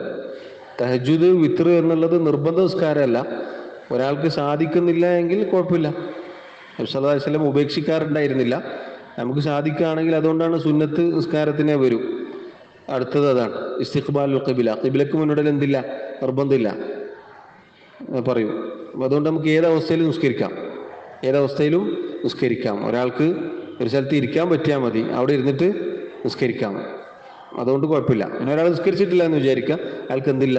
കുറ്റമില്ല. ഫർദ് ഒഴിവാക്കരുത്. അതിനെ കൊണ്ട് കാര്യമില്ല. അങ്ങനെ നിസ്കരിക്കാൻ തെളിവുണ്ടോ എന്നുള്ള അറിയില്ല. അല്ല, ഇത്ര നിസ്കരിക്കൽ ഇശാ കഴിഞ്ഞാലാണ്. അത് നമുക്ക് എവിടം വരെ കൊണ്ടുപോവാം? അവസാനം 1/3 ആ തഹജ്ജുദിന്റെ സമയം വരെ കൊണ്ടുപോകാം. ഫജ്ർ ആവുന്നതിന് മുന്നേ വരെ കൊണ്ടുപോകാം. മഗ്‌രിബിന്റെ സമയത്ത് തന്നെ അത് മൊത്തത്തിൽ നിസ്കരിക്കാൻ പറ്റും, അങ്ങനെ തെളിവില്ല. അല്ലാഹു അലം, അങ്ങനെ പറ്റൂല എന്നാണ് മനസ്സിലാവുന്നത്. ഏതായിരുന്നാലും സമയം എന്നത് സഹോദരങ്ങളെ നിർബന്ധമായി പാലിക്കണം. സമയം തെറ്റിക്കരുത്. നേരത്തെ നിസ്കരിക്കാനോ വൈകി നിസ്കരിക്കാനോ പാടില്ല എന്ന് ചുരുക്കം. അതുമായി ബന്ധപ്പെട്ട ചില മസ്അലകളാണ് നമ്മളിവിടെ മനസ്സിലാക്കിയത്. ഇനിയും ഇതുമായി ബന്ധപ്പെട്ട് കുറേ ചർച്ചകളുണ്ട്, അങ്ങോട്ടേക്ക് പോകുന്നില്ല. ഓരോ സമയത്തും പറഞ്ഞൊക്കെ എന്താണ്, ഇപ്പം എല്ലാം കൂടി നമുക്ക് ഓർമ്മയില്ലെങ്കിലും ആ അവസ്ഥകൾ വരുമ്പോൾ അറിയുന്ന പോലെ നമുക്ക് ചെയ്യണം. അറിയെങ്കിൽ ചെയ്യണം, അതല്ലെങ്കിൽ ചോദിച്ചിട്ട് ചെയ്യണം. തെറ്റി ചെയ്യരുത്. ആരോടെങ്കിലും അറിവുള്ളവരോട് ചോദിച്ചിട്ട് ചെയ്യണം ഓരോ സന്ദർഭത്തിലും എന്നുകൂടി ഉണർത്തുകയാണ്. 8, 9 2 ഷർത്തുകൾ കൂടി ഉണ്ട്, പറയട്ടെ. അശർതു സാമിൻ, ആ ഭാഗം പൂർത്തിയാവും. പിന്നെ നമുക്ക് റുക്കിന് പറഞ്ഞാൽ മതിയല്ലോ. അശർതു സാമിൻ, 8ാമത്തെ ഷർത്ത് പറയുന്നത് മനസ്സിലാവില്ലേ? ഭാരം തോന്നുന്നില്ലല്ലോ. കൂടുതൽ മസാലകൾ എടുത്തിട്ടില്ല, കുറേ മസാലകളുണ്ട് ഇതിൻ്റെ കൂടെ. അത് വല്ലാതൊന്നും പറഞ്ഞിട്ടില്ല. നമുക്ക് ആവശ്യമുള്ള വളരെ ചുരുങ്ങിയത് മാത്രമേ പറഞ്ഞിട്ടുള്ളൂ. പിന്നെ തീപ്പൊരു പ്രസംഗം ആവാത്തതുകൊണ്ട് ചിലപ്പോൾ ഒരു ഉഷാറുണ്ടാവില്ല. ഫിഖ്ഹിന്റെ ക്ലാസ് പൊതുവെ ഇങ്ങനെയാണ് എടുക്കേണ്ടത്, ഇങ്ങനെ എടുത്തിട്ടില്ലെങ്കിൽ മനസ്സിലാവില്ല. അശർതു സാമിൻ, 8ാമത്തെ ഷർത്ത് ഇസ്തിഖ്ബാലുൽ ഖിബ്ല. ഇസ്തിഖ്ബാലുൽ ഖിബ്ല, ഖിബ്ലക്ക് മുന്നിടൽ. ഖിബ്ലക്ക് മുന്നിടൽ. വദ്ദലീലു ഖൗലുഹു തആല, അതിനുള്ള തെളിവ് അല്ലാഹുവിന്റെ ഖുർആനിലെ ആയത്താണ്, അല്ലാഹുവിന്റെ വാക്കാണ്. ഖദ് നറാ തഖല്ലുബ വജ്ഹിക ഫിസ്സമാഇ ഫലനുവല്ലിയന്നക ഖിബ്ലതൻ തർളാഹാ ഫവല്ലി വജ്ഹക ശത്റൽ മസ്ജിദിൽ ഹറാമി വഹൈസുമാ കുൻതും ഫവല്ലു വുജൂഹകും ശത്റ. സൂറത്തുൽ ബഖറയിലെ 144ാമത്തെ ആയത്താണ് അതിനുള്ള തെളിവ്. ഈ ആയത്ത് അവതരിപ്പിക്കാൻ ഒരു കാരണമുണ്ട്. റസൂലുള്ളാഹി സ്വല്ലല്ലാഹു അലൈഹി വസല്ലം ആദ്യകാലത്ത് തിരിഞ്ഞ് നിസ്കരിച്ചിരുന്നത് ബൈത്തുൽ മഖ്ദിസിലേക്കായിരുന്നു. ഫലസ്തീനിലെ ബൈത്തുൽ മഖ്ദിസിലേക്കായിരുന്നു തിരിഞ്ഞ് നിസ്കരിച്ചിരുന്നത്. അതായിരുന്നു മുസ്ലിമീങ്ങളുടെ ആദ്യത്തെ ഖിബില. ഏതാണ്ട് 17 മാസത്തോളം അങ്ങോട്ടേക്കായിരുന്നു തിരിഞ്ഞ് നിസ്കരിച്ചിരുന്നത്. ആ സമയത്തൊക്കെ നബി സല്ലല്ലാഹു അലൈഹി വസല്ലം ആഗ്രഹിച്ചിരുന്നു ഖിബില കഅബയിലേക്ക് മാറ്റാൻ, കഅബയിലേക്ക് തിരിഞ്ഞ് നിസ്കരിക്കണം എന്ന് റസൂലുള്ളാഹി സല്ലല്ലാഹു അലൈഹി വസല്ലമക്ക് വല്ലാത്ത ആഗ്രഹം ഉണ്ടായിരുന്നു. അപ്പോൾ റസൂലുള്ളാഹി സല്ലല്ലാഹു അലൈഹി വസല്ലം അതുമായി ബന്ധപ്പെട്ട വഹ്യ് ഇറങ്ങുമോ എന്ന് ആകാശത്തേക്ക് ഇങ്ങനെ നോക്കിയിരിക്കാറുണ്ടായിരുന്നു. അള്ളാഹു പറയുന്നു, ഖദ് നറാ, ഓ നബിയെ നാം കണ്ടിരിക്കുന്നു, തഖല്ലുബ വജ്ഹിക ഫിസ്സമാ, താങ്കളുടെ മുഖം ഇങ്ങനെ കണ്ണുകൾ ആകാശത്തേക്ക് താങ്കൾ നോക്കുന്നത്, താങ്കൾ പ്രതീക്ഷിച്ചിരിക്കുന്നത് നാം കണ്ടിരിക്കുന്നു, അറിഞ്ഞിരിക്കുന്നു. ഫലനുവല്ലിയന്നക ഖിബ്ലതൻ തർളാഹാ, അതുകൊണ്ട് തന്നെ താങ്കൾക്ക് തൃപ്തിയുള്ള, താങ്കൾ ആഗ്രഹിക്കുന്ന ആ ഖിബിലയിലേക്ക് താങ്കളെ നാം ഇതാ തിരിക്കുന്നു. ഫവല്ലി വജ്ഹക്, താങ്കളുടെ മുഖം തിരിച്ചുകൊള്ളുക, ശത്റൽ മസ്ജിദിൽ ഹറാം, മസ്ജിദുൽ ഹറാമിലേക്ക് അഥവാ കഅബയിലേക്ക് താങ്കളുടെ മുഖം തിരിച്ചുകൊള്ളുക. വഹൈസുമാ കുൻതും ഫവല്ലു വുജൂഹകും ശത്റ, നിങ്ങൾ ഭൂമിയുടെ ഏതു ഭാഗത്തായിരുന്നാലും മസ്ജിദുൽ ഹറാമിലേക്ക് അഥവാ കഅബയിലേക്ക് നിങ്ങളുടെ മുഖങ്ങൾ തിരിക്കുക എന്ന് അല്ലാഹു ആയത്ത് അവതരിപ്പിച്ചു. ഇതാണ് ഇസ്തിഖ്ബാലുൽ ഖിബ്ല, ഖിബ്ലക്ക് മുന്നിടൽ എന്നതിൻ്റെ തെളിവ്. ഖിബ്ലക്ക് മുന്നിടൽ ഷർത്താണ്, ഖിബ്ലക്ക് മുന്നിടൽ ഷർത്താണ്. ഖിബ്ലയിലേക്ക് തിരിഞ്ഞുകൊണ്ടല്ലാതെ നിസ്കരിക്കാൻ പാടില്ല. ഒരു നിസ്കരിക്കുന്ന ഒരാളെ സംബന്ധിച്ചിടത്തോളം ഖിബ്ല എന്നത് അയാൾക്ക് 2 രൂപത്തിലായിരിക്കും. ഒന്ന്, മസ്ജിദുൽ ഹറാമിൽ വെച്ച് നിസ്കരിക്കും, കഅബയുടെ നേരെ മുന്നിൽ വെച്ച് നിസ്കരിക്കും. രണ്ടാമത്തത് എവിടെയാണ്? കഅബ കാണാതെ അതിലേക്ക് തിരിഞ്ഞ് നിസ്കരിക്കുക എന്നതാണ്, അതിലേക്ക് തിരിഞ്ഞ് നിസ്കരിക്കുക എന്നതാണ്. കഅബയിൽ വെച്ച് നിസ്കരിക്കുന്ന ഒരാളെ സംബന്ധിച്ചിടത്തോളം അയാൾക്ക് ഒരു നിലക്കും തെറ്റാൻ പാടില്ല. എന്നാൽ ഭൂമിയുടെ വേറെ ഏതെങ്കിലും സ്ഥലത്തുനിന്ന് കഅബ കാണാത്ത ദൂരത്തുള്ള ഒരാൾ നിസ്കരിക്കുകയാണെങ്കിൽ അയാളെ സംബന്ധിച്ചിടത്തോളം ഒരൽപ്പം അങ്ങോട്ടോ ഇങ്ങോട്ടോ തെറ്റിയാൽ എന്തില്ല, പ്രശ്നമില്ല. ഒരൽപ്പം നേരെ തിരിയാൻ പാടില്ല, അല്ലെങ്കിൽ ഒരുപാട് ശരിയാൻ പാടില്ല. ഒരൽപ്പം, ഇപ്പോൾ ഇങ്ങനെ നേരെയാണ് ഖിബ്ല എന്ന് വിചാരിക്കുക, ഇങ്ങനെയാണ് ഉള്ളതെന്ന് വിചാരിക്കുക. അപ്പോൾ ഒരാൾ ഒരൽപ്പം ചെരിഞ്ഞുപോയി എങ്കിൽ എന്തില്ല, പ്രശ്നമില്ല. ഒരു സ്റ്റെപ്പ് തെറ്റിപ്പോയാൽ അയാളുടെ നിസ്കാരത്തിന് യാതൊരു കുറവുമില്ല. വല്ലാതെ തെറ്റരുത് എന്ന് നമ്മൾ മനസ്സിലാക്കുക. അതുപോലെ സഹോദരങ്ങളെ, ഫർള് നിസ്കാരത്തിലാണ് ഇസ്തിഖ്ബാലുൽ ഖിബ്ല ഷർത്തായിട്ടുള്ളത്. സുന്നത്ത് നിസ്കാരത്തിന് ഖിബ്ലക്ക് മുന്നിടൽ ഷർത്തില്ല. അതിന് തെളിവ് പണ്ഡിതന്മാർ പറഞ്ഞു, റസൂലുള്ളാഹി സ്വല്ലല്ലാഹു അലൈഹി വസല്ലം യാത്രയിലായിരിക്കുമ്പോൾ അവിടുത്തെ വാഹനപ്പുറത്തിരുന്നു കൊണ്ട് നിസ്കരിക്കാറുണ്ടായിരുന്നു. അതെന്തല്ല, സുന്നത്ത് നിസ്കരിക്കുമ്പോൾ ഖിബ്ല തീരെ പരിഗണിക്കരുത് എന്നല്ല പറഞ്ഞത്. ഖിബ്ല കിട്ടാത്ത അതല്ലെങ്കിൽ അങ്ങനെയുള്ള ഒരു സന്ദർഭത്തിലാണെങ്കിലും സുന്നത്ത് നിസ്കരിക്കാം. നേരത്തെ മുപ്പര് ചോദിച്ച പോലെ സുന്നത്ത് നിസ്കരിക്കാൻ എന്തില്ല, നിർബന്ധമില്ല. എന്നാൽ ഖിബ്ല അറിയാം. നമ്മൾ പൊതുവെ മസ്ജിദിലൊക്കെ പോയിട്ട് നബി ഇങ്ങനെ നിസ്കരിച്ചല്ലോ പറഞ്ഞിട്ട് പിന്നെ നിസ്കരിക്കാൻ പറ്റുമോ? ഇല്ല. പൊതുവെ സാധിക്കുന്ന സ്ഥലത്തൊക്കെ എന്ത് വേണം, നമ്മൾ ഖിബ്ല അങ്ങനെ തന്നെ നിസ്കരിക്കണം. ഇനി അല്ലാത്ത സന്ദർഭത്തിലാണെങ്കിൽ അതെന്തില്ല, കുഴപ്പമില്ല. നമ്മൾ ഏതവസ്ഥയിലാണോ അങ്ങനെ നിസ്കരിക്കാം എന്നത് നമ്മൾ മനസ്സിലാക്കുക. അതൊരു മസ്അലയാണ്, അതെന്താക്കാൻ പാടില്ല, അടിസ്ഥാനമാക്കാൻ പാടില്ല. മസായിലുകൾ എപ്പോഴും ശ്രദ്ധിക്കണം, അത് അടിസ്ഥാനമല്ല. മസ്അലകൾ അടിസ്ഥാനമല്ല, പിന്നെയോ അത് സന്ദർഭത്തിനനുസരിച്ച് ചെയ്യലാണ്. അല്ലാതെ അത് അസ്ലാക്കരുത്, അത് അടിസ്ഥാനമാക്കരുത് എന്ന് ചുരുക്കം. അപ്പോൾ ഖിബ്ല അത് ഫർദ് നിസ്കാരത്തിൽ ഷർത്താണ്.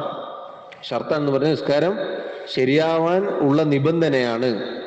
പണ്ഡിതന്മാർ പറഞ്ഞു, ഇപ്പോൾ ഖിബ്ല ഒരാൾക്ക് ഇപ്പോൾ യാത്രയിലാണെങ്കിൽ അതല്ലെങ്കിൽ ഏതെങ്കിലും ഒരു നാട്ടിലെത്തിയാൽ അയാൾ അന്വേഷിച്ച് കണ്ടെത്തൽ നിർബന്ധമാണ്. ആരോടെങ്കിലും ചോദിക്കണം, അതല്ലെങ്കിൽ ആധുനിക സൗകര്യങ്ങൾ ഉപയോഗിക്കണം. എങ്ങനെയാണോ ഖിബ്ല കണ്ടുപിടിക്കാൻ സാധിക്കുക അങ്ങനെ അയാൾ പരമാവധി പരിശ്രമിച്ചുകൊണ്ട് മാത്രമേ നിസ്കരിക്കാൻ പാടുള്ളൂ. മനസ്സിലായോ? നേരെ നോക്കിയിട്ട് മനസ്സിലാകുന്നില്ല എങ്ങനെയെങ്കിലും നിസ്കരിക്കാം എന്നല്ല. അടുത്ത ആരെങ്കിലും ഉണ്ടെങ്കിൽ അല്ലെങ്കിൽ ആരെങ്കിലും കിട്ടുമെങ്കിൽ അന്വേഷിച്ച് കണ്ടുപിടിച്ച് അത് ചെയ്യണം. ഇന്നത്തെ കാലത്ത് വളരെ എളുപ്പമാണ്, വലിയ പ്രയാസം ഉണ്ടാവുകയില്ല. പൊതുവെ ഖിബ്ല കാണാൻ വലിയ പ്രശ്നം ഉണ്ടാവില്ല. ഈ ഉപകരണങ്ങൾ കണ്ടുപിടിച്ച കാലത്തൊക്കെ അത് എളുപ്പമാണ്. ആ പണ്ടത്തെ കാലത്ത് വേറൊരു സാധനമില്ലേ, കപ്പൽ ദിശ നോക്കാൻ, എന്താണ് അതിന് പറയാ, എന്താണ്, കോമ്പസ്. ആ സാധനം വെച്ച് കഴിഞ്ഞാൽ പടിഞ്ഞാറും കിഴക്കും വടക്കും തെക്കും ഒക്കെ കാണാൻ പറ്റും. ഇന്നാണെങ്കിൽ മൊബൈലിൽ ആപ്പിൽ നോക്കിയാൽ കൃത്യമായി ഖിബില കാണിക്കും. അപ്പം എങ്ങനെയായിരുന്നാലും എന്ത് വേണം, പരമാവധി പരിശ്രമിച്ചുകൊണ്ട് മാത്രമേ നിസ്കരിക്കാൻ പാടുള്ളൂ. ഇപ്പോൾ ഒരാൾ ട്രെയിനിലോ അതല്ലെങ്കിൽ വിമാനത്തിലോ ഒക്കെ ആണെന്ന് വിചാരിക്കുക, അയാൾ പരമാവധി പരിശ്രമിച്ചുകൊണ്ട് ചെയ്യണം. പരമാവധി എങ്ങോട്ടാണോ ഖിബില ഉള്ളത് എന്ന് പരിശ്രമിക്കണം. പരമാവധി പരിശ്രമിക്കുക. ബാക്കി ഫത്തഖുല്ലാഹ മസ്തതഅതും, സാധിക്കുന്ന രൂപത്തിൽ അള്ളാഹുവിനെ സൂക്ഷിക്കുക എന്നതാണ് ആ വിഷയത്തിൽ നമ്മൾ ചെയ്യേണ്ടത്. അപ്പോൾ ഖിബില എന്നത് നിസ്കാരത്തിൻ്റെ ഷർത്തിൽ പെട്ടതാണ്. 9ാമത്തെ ഷർത്ത് അശ്ശർതു താസിഅ അന്നിയ്യതു. 9ാമത്തെ ഷർത്ത് അന്നിയ്യതു, നിയ്യത്ത്. വമഹല്ലുഹൽ ഖൽബു, നിയ്യത്തിന്റെ സ്ഥാനം ഹൃദയമാകുന്നു.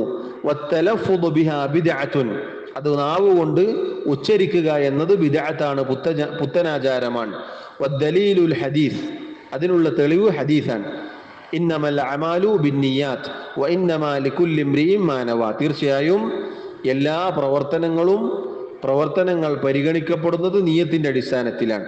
വഇന്നമാ ലികുല്ലി ഇംറിഇൻ മാ നവ, ഓരോരുത്തരും ഓരോ മനുഷ്യനും എന്താണോ കരുതിയത് അത് മാത്രമേ അവന് ലഭിക്കുകയുള്ളൂ. സഹോദരങ്ങളെ, ഇത് നമ്മൾ പ്രത്യേകം ശ്രദ്ധിക്കേണ്ട ഒരു കാര്യമാണ്.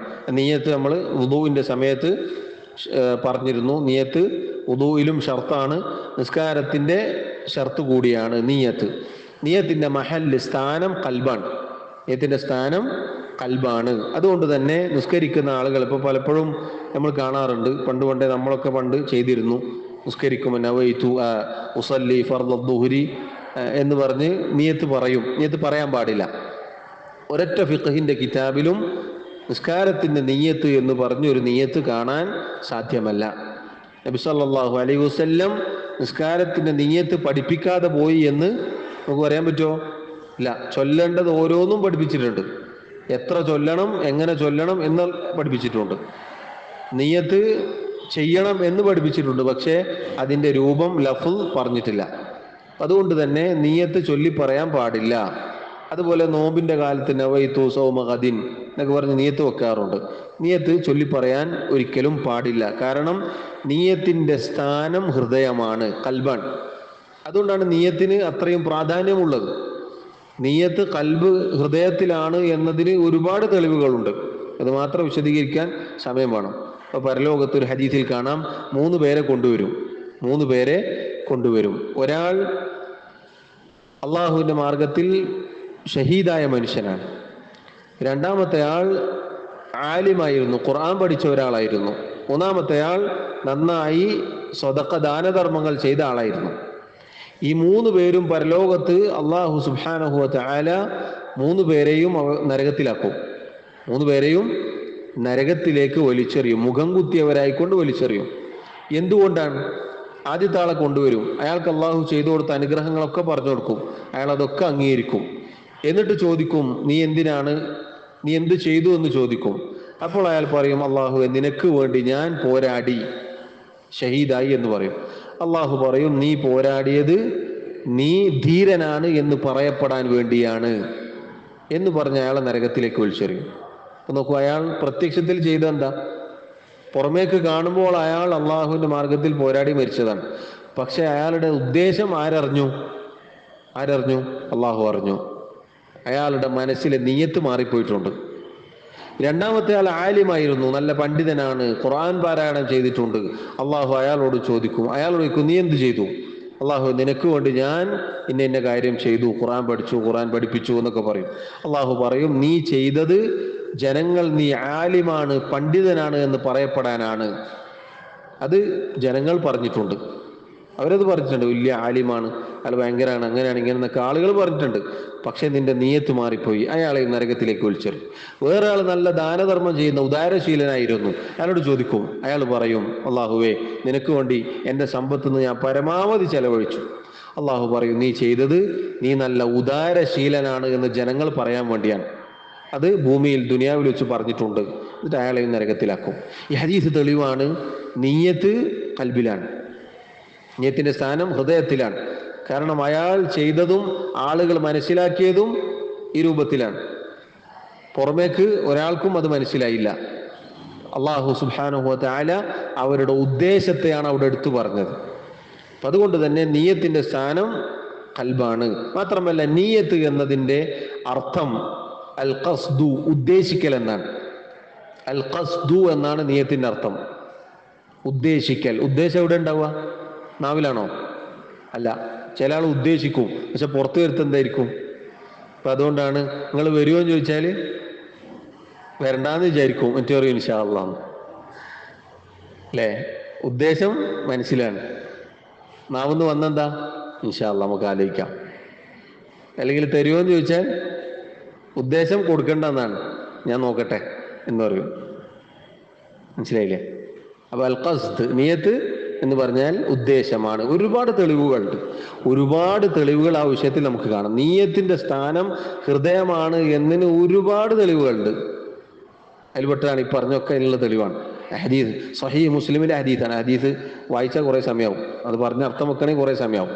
അതുകൊണ്ട് അതിന് ചുരുക്കം പറഞ്ഞത് സഹീഹ് മുസ്ലിമിൽ വന്ന ഹദീസാണ്. അപ്പോൾ സഹോദരങ്ങളെ, നിയ്യത്ത് ഒരു നിലക്കും തലഫുദ് പാടില്ല, നാവ് കൊണ്ട് പറയാൻ പാടില്ല, മറിച്ച് മനസ്സിൽ ഉദ്ദേശിക്കലാണ്. അപ്പോൾ ഒരാൾ നിസ്കരിക്കാൻ വരുമ്പോൾ എന്താ അയാളെ നിയ്യത്ത്? ഒരാൾ നിസ്കാരത്തിന് ബാങ്ക് കേട്ടു, നിസ്കാരത്തിന്റെ സമയമായി, നിസ്കരിക്കാൻ അയാൾ ഉദ്ദേശിച്ച് പോവലാണ് എന്ത്? അയാളുടെ നിയ്യത്ത്. അതാണ് അയാളുടെ നിയ്യത്ത്. എന്തിനാ നീ പള്ളിയിൽ വന്നത്? എന്തിനാ വന്നത്? നിസ്കരിക്കാനാണ്. അതാണ് നിയ്യത്ത്. അല്ലാതെ ഞാനിതാ പള്ളിയിലേക്ക് പോകുന്നു എന്ന് പറയേണ്ട ആവശ്യമില്ല. കൈകെട്ടുന്ന ചില ആളുകൾ സുബ്ഹാനല്ലാഹ്, അള്ളാഹു നല്ല ബുദ്ധി കൊടുക്കട്ടെ, ഇൽമു പഠിക്കാനുള്ള തൗഫീഖ് അവർക്ക് കൊടുക്കട്ടെ. ഉസല്ലി ഫർള, പിന്നെ കൈതാത്തു, പിന്നെ ഉസല്ലി ഫർള, പിന്നെ കൈതാത്തു. നിയ്യത്ത് പറഞ്ഞ് തീരാതെ ആളുകൾ പ്രയാസപ്പെടുന്നതായി കാണാം. നഊദു ബില്ലാഹ്, അള്ളാഹു അത്തരം ദുരവസ്ഥയിൽ നിന്നും ഈ ഉമ്മത്തിനെ കാത്തുരക്ഷിക്കുമാറാവട്ടെ. നിയ്യത്ത് അള്ളാഹു എളുപ്പമാക്കി തന്നിട്ടുണ്ട്. എന്നാൽ ആളുകൾ അത് വളരെ ഇടുങ്ങിയ ഒരവസ്ഥയിലാക്കി ജനങ്ങൾ പ്രയാസപ്പെടുകയാണ്. എത്ര ആളുകളുണ്ട് കൈകെട്ടി തീരൂല, നിസ്കാരത്തിൽ കൈകെട്ടി തീരൂല, നിയ്യത്ത് ഇങ്ങനെ വെച്ചുകൊണ്ടിരിക്കും. അത് വേണ്ട. നിസ്കരിക്കാൻ ഒരാൾ പള്ളിയിൽ പോയാൽ അതാണ് അയാളുടെ നിയ്യത്ത്. നമ്മൾ പറഞ്ഞില്ലേ, വുദു എടുക്കാൻ ഒരാൾ ഉദ്ദേശിച്ച് ചെന്നാൽ അതാണ് അയാളുടെ വുദുവിന്റെ നിയ്യത്ത്. എന്തിനാണ് പൈപ്പ് തിരിച്ചത്? കുടിക്കാനാണോ? അല്ല, വുദു എടുക്കാനാണ്. അതാണ് നിയ്യത്ത്. കുടിക്കാനാണെങ്കിൽ നമ്മൾ ഗ്ലാസ് എടുത്തിട്ടാണല്ലോ പോവുക, അല്ലെങ്കിൽ കുടിക്കുന്ന അവസ്ഥ ഇതിലാണ് പോവുക. ഇത് പോയത് നമ്മൾ വുദു എടുക്കാനാണ് എന്ന് നമുക്ക് ഉറപ്പല്ലേ? അത് മതി. അതാണ് നിയ്യത്ത്. അതാണ് നിയ്യത്ത്. അതാണ് നിയ്യത്ത്. ഒരു 10 രൂപ സ്വതക്ക കൊടുക്കാൻ അവളെ മനസ്സിലാവും, കാണുന്നുണ്ട് എന്ന് വിചാരിച്ചാൽ കഥ കഴിഞ്ഞു. അതല്ലേ റബ്ബിന് വേണ്ടിയിട്ടാണ് എന്ന് കൊടുത്താലോ? അതാണ് നിയ്യത്ത്. നേരത്തെ ഞാൻ പറഞ്ഞില്ലേ, നാവുന്ന് വരുന്നതും ഉള്ളിലുള്ളതും രണ്ടായാൽ അവിടെ നിയ്യത്ത് മനസ്സിലാക്കാനുള്ള ഏറ്റവും പ്രധാനപ്പെട്ട ഒരു ഉദാഹരണമാണ് ആ പറഞ്ഞത്.